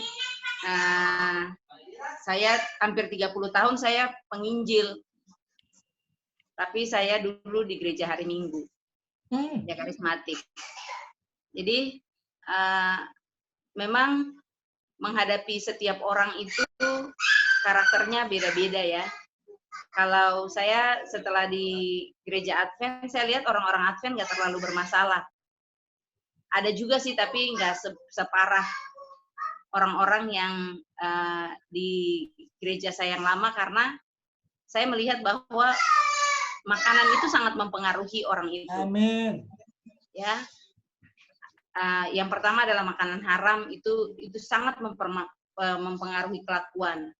Yang kedua adalah makan binatang itu juga sangat mempengaruhi kelakuan seseorang. Yeah. Jadi setelah saya ambil keputusan untuk saya jadi vegan beberapa waktu lalu, adik saya juga ikut jadi vegan juga, mulai start. Berapa hari San lo? 3 hari ini. Amin. Terus ponakan saya juga vegetarian. Wow. Jadi memang mesti harus berjuang ya untuk hal itu, dan untuk mengajari orang lain itu nggak gampang juga, karena pasti orang-orang akan punya pendapat tersendiri dengan semua ilmu pengetahuan yang ada di dunia ini. Jadi kadang-kadang ada perdebatan dalam mengajari orang, khususnya untuk makanan ya Pak Edi ya. Ya. Tapi memang kita yang harus lebih kuat gitu, harus lebih sabar, harus bisa mengayomi, harus bisa memahami orang-orang tersebut, harus lebih ekstra sabar lah, dan ekstra kalau saya punya istilah ekstra mati di dalam daging. Kadang-kadang kita rasanya biarin aja, ntar lu yang susah sendiri kok. Tapi kadang-kadang kita yang terus berjuang untuk mau supaya orang ini jadi lebih baik lagi secara kesehatan maupun menuntun dia di dalam kebenaran. Jadi menghadapi orang-orang di luar sana itu sangatlah tidak mudah. Dan kita perlu juga sehat secara jasmani dan rohani, supaya ketika kita menuntun orang-orang tersebut, kita juga tidak terpengaruh. Sehingga hormon-hormon yang tadi itu tetap berfungsi dengan baik, kita tetap bersuka cita, tetap bergembira, tetap bisa tidur nyenyak, walaupun banyak tantangan yang kita hadapi dari pelayanan-pelayanan di luar yang begitu banyak. Contohnya, saya satu kali memberitakan kebenaran, orang bilang saya bidat. Kalau saya masukin ke dalam hati, saya bisa pulang stres tuh mikirin, aduh, kok saya bidat ya, gitu ya. Jadi, kita harus berjuang untuk melekat dengan Tuhan, supaya ketika dapat serangan-serangan seperti itu, kita juga emosi kita tetap stabil, dan kita tetap mengasihi orang itu, maksudnya kita tetap berhubungan baik dan tetap terus mendoakan dia, tetap bahagia untuk melakukan hal-hal yang untuk kemuliaan Tuhan lewat orang-orang tersebut. Atau mungkin pada saat memberitakan, ini sih pengajaran orang Advent nih, atau kita udah diserang duluan, maksudnya kita belum banyak bicara, udah diserang sana sini dengan banyak kalimat-kalimat yang menyudutkan kita. Dan pentingnya adalah kita tetap fokus kepada Tuhan dan juga terus mengandalkan Tuhan di atas segala sesuatu. Saya yakin dan percaya hormon-hormon kita itu akan bekerja dengan baik walaupun banyak tantangan. Nah, pengalaman saya satu lagi Pak Edi, bagi saya ini adalah kayak kalau saya melayani itu saya dapat tantangan, saya dicaci maki, saya ditinggalin teman-teman saya udah hampir separuh karena saya jadi orang Advent. Semua marah sama saya. Itu saya nggak jadi masalah Pak Edi. Saya tetap bersuka cita. Tapi misalkan ada pencobaan-pencobaan lain yang Tuhan izinkan, saya itu lebih depresi. Tapi saya tahu tadi Pak Edi waktu bilang bahwa kadang-kadang Tuhan izinkan untuk terus membentuk kita. Saya yakin dan percaya bahwa memang Tuhan izinkan kita untuk sempurna itu banyak hal yang kita harus lewatin. Kita sedang menghadapi pencobaan besar virus corona, tapi misalkan ada orang tua kita yang sakit. Kita kekurangan uang, kita ada masalah yang lain. Jadi ada pencobaan yang besar, tapi ada pencobaan-pencobaan yang kecil berikutnya di sepanjang perjalanan hidup kita, atau ada masalah-masalah dalam rumah tangga yang kita harus alami.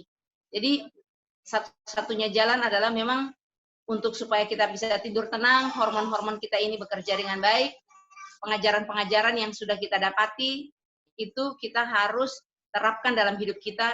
Khususnya itu New Start ya, saya jadi orang Advent baru saya melakukan semuanya ini dengan baik dan terus belajar untuk lebih baik lagi. Jadi ketika melakukan semuanya itu, saya bisa melihat bahwa perlahan-lahan Tuhan mengajarkan dan terus memotivasi, dan Tuhan terus mengikis hal-hal yang buruk, dosa-dosa di dalam hati dan pikiran. Tuhan mau kikis semua hal-hal yang buruk dalam kehidupan kita dengan menggunakan orang-orang yang menyebalkan, menyakiti, membuat kita sedih, membuat kita kecewa, membuat kita marah, membuat kita jengkel, membuat kita susah. Dan ketika kita terus berserah kepada Tuhan dan terus melakukan program New Start, baca firman Tuhan, mengandalkan Tuhan, mencari Tuhan sungguh-sungguh, kebahagiaan itu Tuhan sendiri yang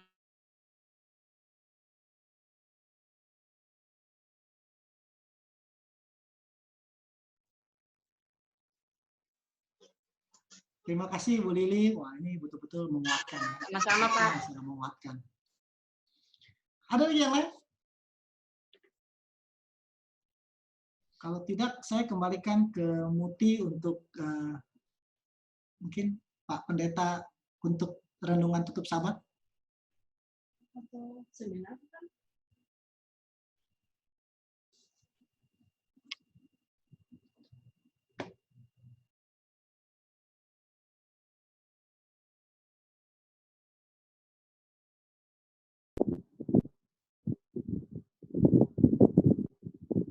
Baik, terima kasih untuk Pak Edi sudah melakukan seminar dan sudah ditanya jawab. Mungkin jika masih ada pertanyaan, jadi saudara-saudara yang ingin disampaikan sebelum kita tutup sama karena masih ada waktu.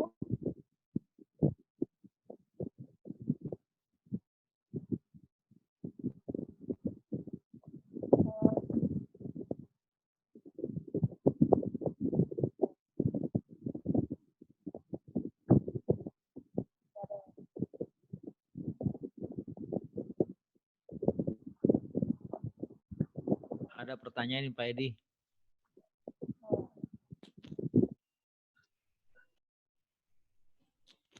Pak Edi, Ya. mau nanya, Pak Edi. Kalau pagi bagusnya itu makan sayur sama buah apa yang paling bagus?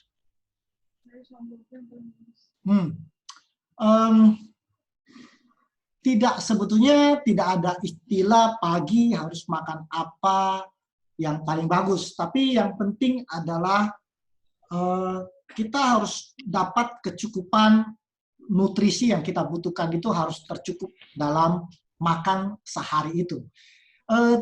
Saya nanti akan kirim linknya ke Pak Hence juga yang lain-lain. Sekarang kita lagi KKR, ada pembahasan yang sangat baik dari dokter itu anaknya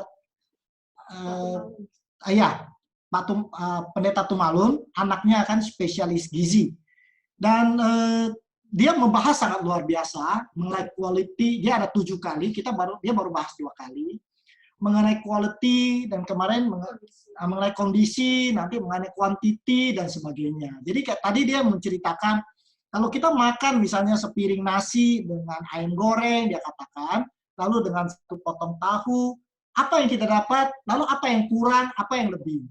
Ternyata vitaminnya sangat kurang sekali. Sementara mungkin kalorinya tinggi sekali, lalu kemudian lemaknya sudah tinggi. Jadi kita mesti mengerti bahwa pada saat kita makan, mana yang kurang, mana yang lebih. Jadi waktu kita makan itu kita tahu kualitas dan kuantitas. Misalnya kita hanya tiap hari makan sayur, hanya kangkung saja, nanti kelihatan itu apa yang kurang, apa yang kurang. Jadi kita memang harus bervariasi. Kita mesti mengerti bahwa makanan yang Tuhan ciptakan itu variatif, masing-masing punya kelebihan. Jadi perlu kok karbohidrat terpenuhi, kemudian kita punya vitamin, mineral terpenuhi, lalu kemudian protein terpenuhi, lemak terpenuhi, dan kualitasnya baik. Nah ini yang tentu ketujuh seminar ini nanti akan dibahas semuanya. Kita kebetulan itu KKR itu kan 1 seri, tapi kita potong, memang kesehatannya kita potong keluar. Nanti saya bisa berikan ke linknya ke Pendeta Pitoy, mungkin bisa dibagikan dan Pak Hens ya. Pak Hens bisa nonton, jadi bisa mengerti. Jadi apa yang mesti kita makan, berapa banyak kuantitasnya, semua akan dijelaskan di situ.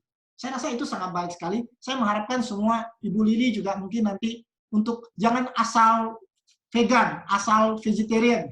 Itu malah nanti bikin orang vegetarian jadi susah. Kalau kita makannya hanya ngerti pisang goreng. Saya vegetarian loh, saya vegan, tapi tiap hari hanya makan pisang goreng misalnya. Itu lebih baik makan daging, mungkin lebih baik daripada begitu. Jadi nanti saya akan kirimkan linknya ke Pendeta Pitoy. Jadi baru ada 2 seri. Terus ikuti, dan saya rasa semua pertanyaan akan terjawab di situ. Terima kasih Pak. Ya. Cuma Pak Edi, kalau mengenai makanan katanya kalau pagi kalau bisa jangan makan nasi, makan buah. Itu mungkin nanti ya Pak ahli nutrisi ya. Mungkin ada yang berpendapat seperti itu, tapi saya pikir ini masalah kebiasaan saja. Kalau memang kita tidak biasa makan, kemudian kita tiba-tiba makan, terus kita rasa nggak enak, terus kita bilang, oh makanya jangan pagi jangan makan sayur. Sebetulnya juga nggak juga. Tentu buah-buahan kita perlu, tapi buah-buahan jarang dijadikan sebagai makanan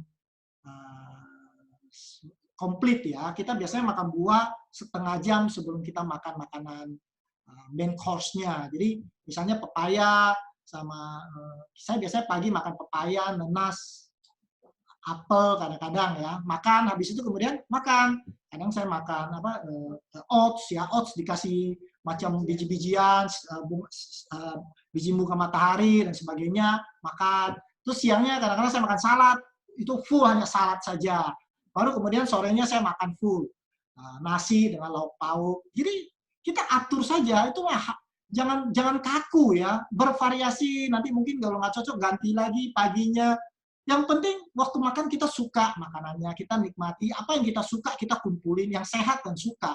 Jangan mulai dengan sesuatu yang kita tidak suka, biasanya tidak akan bertahan lama ya. Jadi apa yang kita suka, yang sehat, kita jadikan makanan, terus sambil belajar lagi, explore lagi gitu ya. Tidak perlu juga langsung vegetarian. Lebih penting makan sehat, belajar makan sehat daripada meninggalkan yang tidak sehat. Saya minta supaya hati-hati mendengarnya. Saya bisa disalah quote nanti. Mulai bukan dengan meninggalkan yang tidak sehat. Mulai dengan belajar makan yang sehat. Sebab begitu kita tahu, kalau kita sudah suka dengan makanan yang sehat, kita akan lebih mudah meninggalkan yang tidak sehat.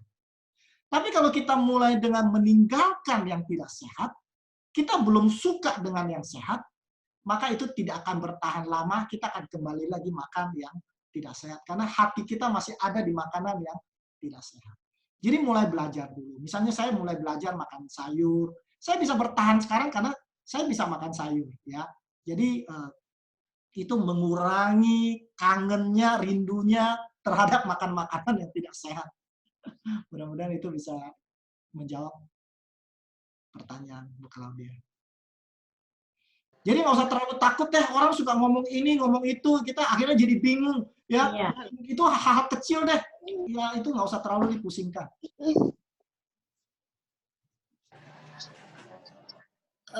Halo.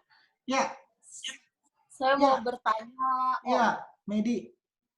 Ya, gini Om. Jadi kan saya sama teman-teman kami ada buat satu yayasan yang concern-nya untuk jadi rumah singgah anak-anak yang critical illness, like cancer, kayak cancer, terus habis itu hydrocephalus, terus juga penyakit jantung, pokoknya penyakit kritikal tapi yang nggak menular.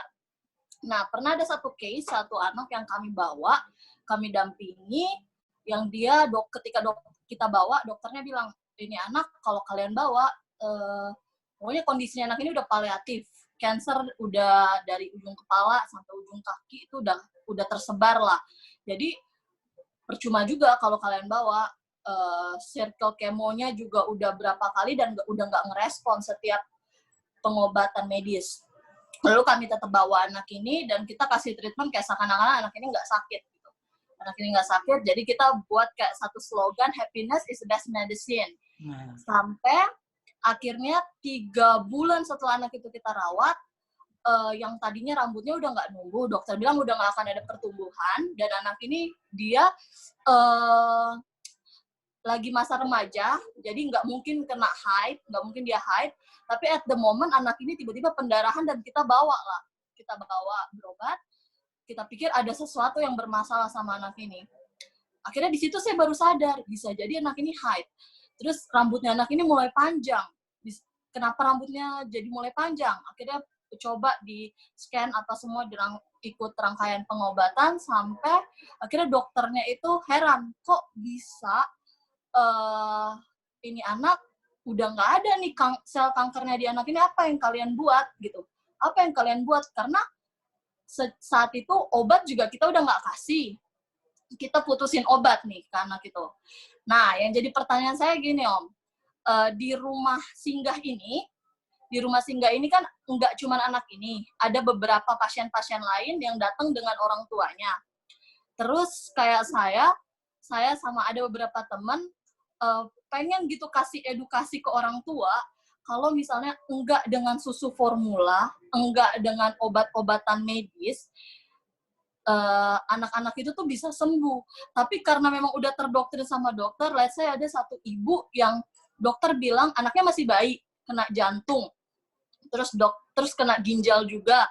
Terus dokter bilang jangan kasih susu ASI, jangan kasih ASI, tapi kasihnya susu formula dengan brand tertentu.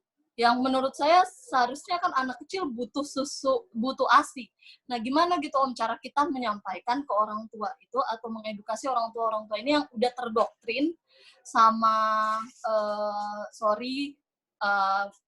dokter atau orang-orang medis ini yang harus kasih bahan kimia kayak obat-obatan atau susu formula itu. Kira-kira gimana Om? Terima kasih. Itu kayak rumah Anio gitu ya, Anio. Kenapa Om? Saya pernah ke rumah singgah, rumah Anio namanya. Mungkin yang Anyo. seperti. Nah. Kalau Anyo kan cancer, kalau ini namanya Rumah Harapan. Dia ada di daerah Tebet sih. Oke. Saya terus terang merasa bahwa itu pekerjaan yang sangat luar biasa, Medi.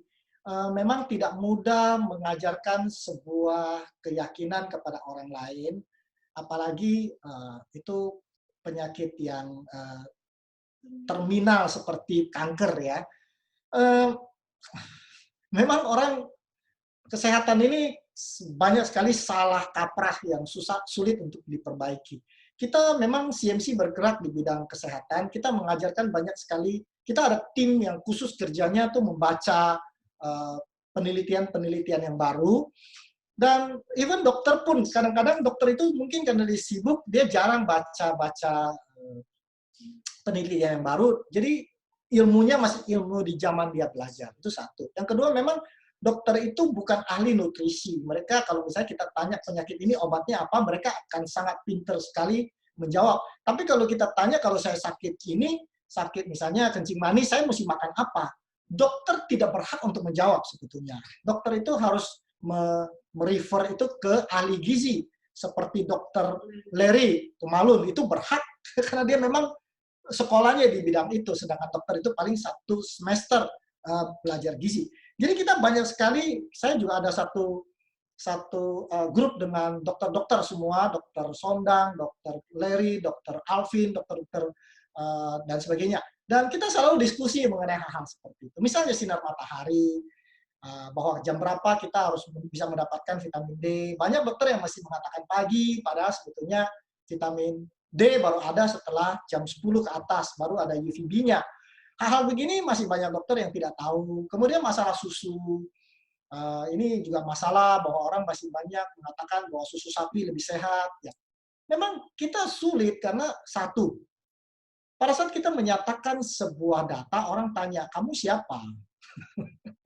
Kita orang awam. Lalu yang kita lawan siapa? Dokter. Ya kita kalah. Jadi kalau ditanya saya bagaimana caranya, memang sulit. Caranya ya kita harus membangun keyakinan, database, kayak contohnya di CMC kita sudah banyak orang yang sembuh. Jadi kalau kita ngomong, orang nggak percaya. Tapi kadang-kadang yang bicara itu bukan kita, tapi orang yang sudah sembuh. Mereka justru yang mengatakan, saya sembuh karena konsultasi dengan CMC. Jadi mereka justru yang memberikan keyakinan itu. Jadi kalau tanya saya bagaimana cara meyakinkan orang tua, ya memang sulit sekali, Medi, karena dia tanya, Medi itu siapa? Medi ini dokter? Bukan. Misalnya ya. Jadi kita ngomong itu kalau nggak pakai jas, makanya kemarin kita Dokter Larry kan, waktu kita bilang sama Dokter Larry tolong pakai jubah dokternya ya, karena jubah itu orang lebih percaya. Jadi kadang-kadang memang begitu sih, orang lebih percaya dengan sesuatu yang kelihatan. Dan makanya kadang-kadang saya bilang bahwa contohnya tadi Medi sudah cerita satu kesaksian luar biasa kan, itu direkam, itu di-shoot video, dan kemudian dikasih lihat sama orang tuanya. Lalu kemudian sajikan kepada orang tuanya bukti-bukti seminar-seminar. Kita ada bawa kalau ke website-nya kita hidupsehat.org, itu ada semua seminar-seminar dari dokter-dokter semua mengenai susu, bisa diambil. Nanti mungkin kalau Medi mau langsung ke saya bisa kasih linknya, seminar mengenai susu, seminar mengenai vitamin D, sinar matahari, dan sebagainya. Itu kita kasih lihat, jadi kita adu dokter dengan dokter. So, kalau kita orang awam ngomong nggak didengar kok. Saya sih bisa ngerti lah ya. Mereka juga lebih merasa apapun yang dokter ngomong pasti lebih benar. Stigma seperti itu ada, kita nggak bisa sangkal. Jadi memang mau nggak mau kita harus adu dengan dokter aja. Mungkin itu yang saya bisa bantu, Medi. Tapi apa yang Medi kerjakan, saya terus terang luar biasa, ya, menolong orang-orang yang seperti itu. Boleh sekali-sekali kita kunjungi? Nanti Boleh. ya kita mau lihat juga, karena ini memang sesuatu yang kita bisa bantu, kita akan bantu. Catat Medi. Oke, wah udah ada lagi mungkin? Iya, Pak Edi, saya mau tanya. Pak Edi, saya mau tanya tentang otak kemarin, penjelasan waktu sahabat tentang otak ya. Otak yang bolong-bolong, karena kebetulan saya mempunyai anak yang dia didiagnosa sama dokter, yaitu global delay development bersama cerebral palsy.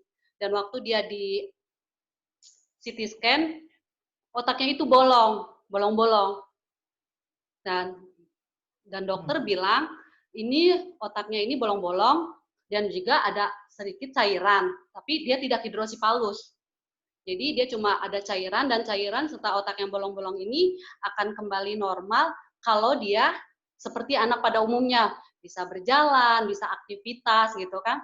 Itu kita lakukan itu tes waktu dia saat umur 9 bulan atau 1 tahun. Nah sekarang anak ini sudah 11 tahun. Tapi kami belum lakukan CT scan lagi, dan dia bisa berjalan pada saat umur 8 tahun. Tapi jalannya ini tidak sempurna. Dan dia juga bisa berkata-kata, tapi kata-katanya juga belum sempurna pada umurnya gitu. Dia tidak sesuai lah perkembangannya pada usianya yang udah 11 tahun. Dan dia juga punya kelainan pendengaran, jadi kurang pendengaran, jadi dia tidak tuli. Apakah karena dan saya yang masih saya bingung, kenapa anak saya kok otaknya bisa ada cairan dan bolong-bolong, padahal waktu saya hamil ya saya termasuk orang tua yang tidak aneh-aneh lah makanannya juga gitu. Tapi kenapa, apa yang menyebabkan anak saya kok tiba-tiba punya otak setelah di scan, kenapa bolong-bolong, kenapa ada cairan, dan kenapa pendengarannya kurang. Kayak kemarin penjelasan kan otak bolong-bolong itu karena makanan atau rokok, tapi kenapa anak yang kecil yang nggak tahu apa bisa bolong otaknya gitu, Pak Edi? Terima kasih. Kalau menurut dokter apa? Dokter nggak kasih kesimpulan, dia bilang gini, saya udah ke dokter spesialis saraf anak itu, saya nggak percaya kan, ada 3 spesialis anak saya datangin, dia bilang kan harus MRI, dia tanya apa ini penyebabnya kan, saya juga nggak tahu, tapi saya kasih tahu saat persalinan, saya pingin normal, tetapi dia tidak bisa normal, jadi mungkin akhirnya saya sesar, saya bilang gitu, nah, bisa jadi penyebabnya karena kekurangan oksigen pada waktu udah keluar dia di dalam rahim, tapi karena harus operasi itu bisa jadi penyebabnya kekurangan oksigen katanya gitu. Ya, bisa. Tentu saya tidak bisa menjawab karena banyak faktor yang bisa menyebabkan itu terjadi. Tadi salah satunya yang disebut itu juga kadang-kadang bisa membuat itu terjadi, yaitu kekurangan oksigen. Padahal otak itu kalau dia tidak mendapat cukup oksigen, ya dia kemudian akan banyak sel otak yang mati. Saya harus katakan ini adalah cobaan untuk Ibu Elizabeth. Kadang-kadang kita tidak semua pertanyaan kita bisa jawab, tapi saya rasa bahwa Tuhan tidak meninggalkan Ibu Elizabeth, tidak meninggalkan anak Ibu. Jangan putus asa, dan itu mungkin akan menjadi satu pelajaran buat kita bersama bahwa memang dunia ini bukan tempat yang sempurna ya, segala sesuatu bisa terjadi. Tapi kita harapkan nanti di dunia yang baru, anak Ibu akan disembuhkan. Dia akan bisa melihat, bisa mendengar, dan dia akan menjadi anak yang normal kembali. Itu akan menjadi satu hal yang membuat kita rindu ke surga. Bahwa segala sesuatu akan dipulihkan. jadikan itu pengharapan. Soal kenapa bisa terjadi, saya rasa ada banyak hal yang bisa membuat itu terjadi, tapi satu jawaban yang pasti yang membuat itu terjadi adalah dosa. Kita hidup di satu dunia yang walaupun masih indah, tapi ya segala sesuatu bisa terjadi karena sudah dikotori dan dirusak oleh dosa. Dan kita rindukan nanti di bumi yang baru, langit yang baru, Tuhan akan pulihkan kita semua.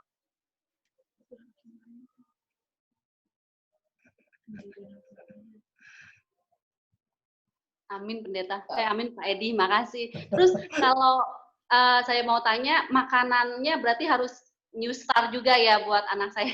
Ya.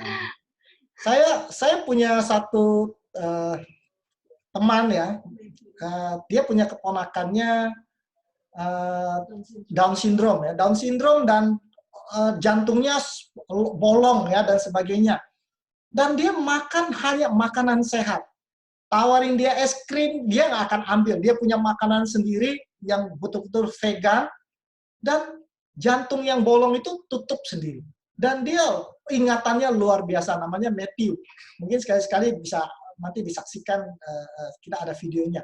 Jadi sangat luar biasa, tentu dengan pertolongan Tuhan, dan dia menjadi anak yang sangat pintar sekali walaupun Down syndrome.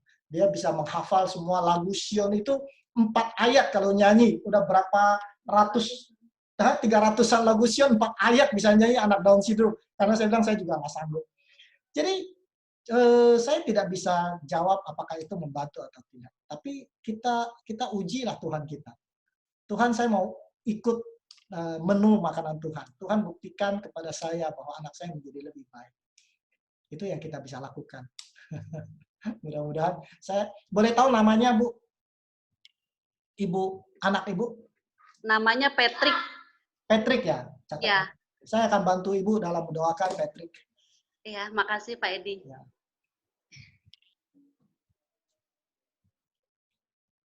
Saya pikir cukup ya, Muti, karena waktunya mungkin kita dengarkan firman Tuhan.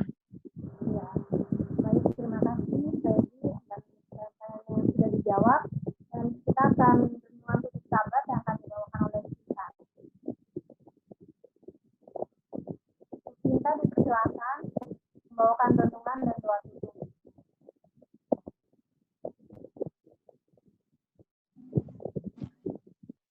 Selamat sahabat semuanya.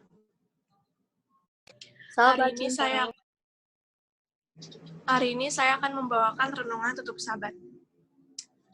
Ada seorang wanita bernama Kim. Kim sangat senang ketika mengetahui bahwa suaminya memenangkan sebuah lotre yang bernilai $1 juta. Dia lebih senang lagi ketika mengetahui bahwa suaminya memenangkan lotre lain yang bernilai $100.000. Tapi Kim memiliki satu masalah.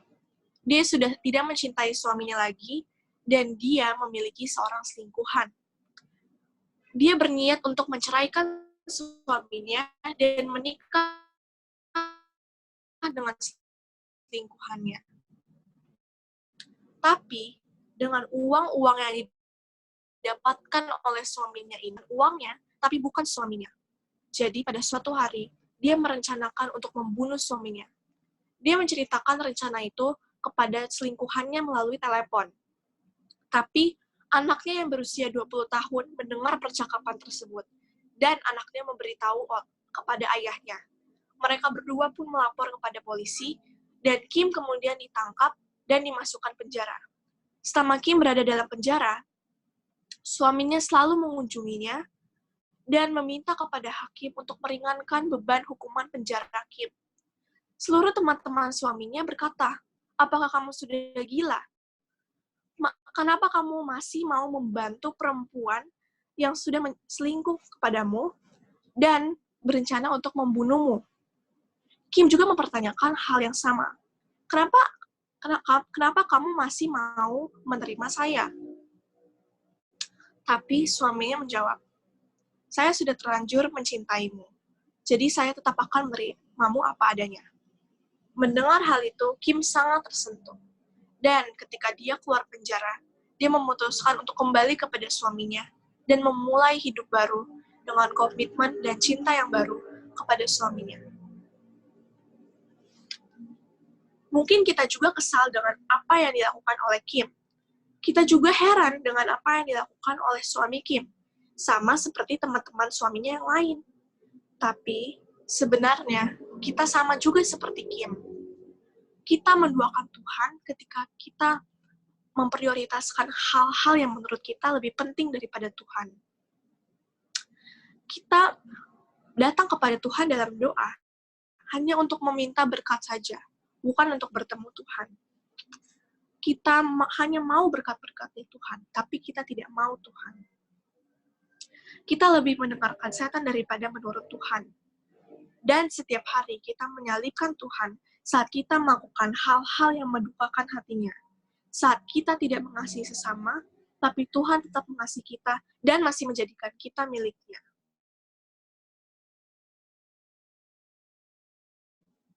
Mari kita baca dalam Roma 3 ayat 20. Mari kita baca dalam Roma 3 ayat 23 sampai 24.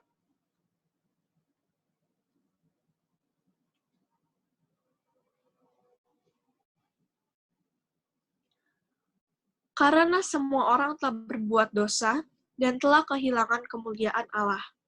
Dan oleh kasih karunia telah dibenarkan dengan cuma-cuma karena penebusan dengan Kristus Yesus.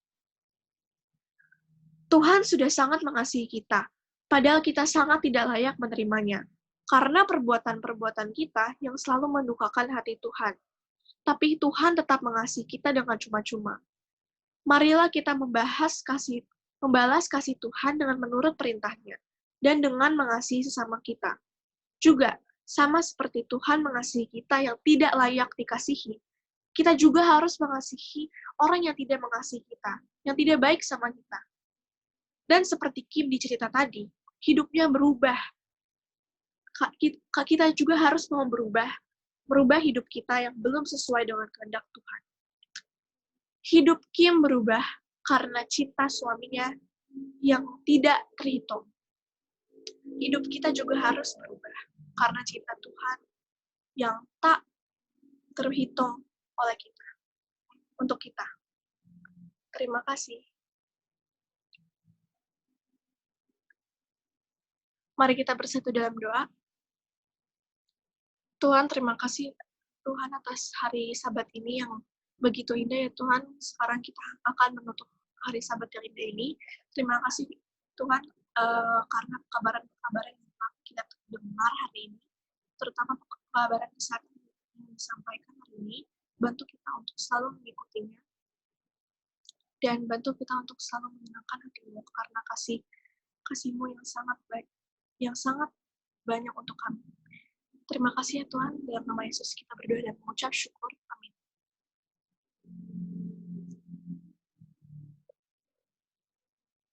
Terima kasih, selamat sabat. Terima kasih untuk Selamat sabat. Selamat minggu bekerja. Selamat minggu bekerja. Selamat minggu bekerja. Minggu bekerja semuanya. Ya. Bekerja, Tuhan memberkati. Selamat minggu Patrick. Patrick.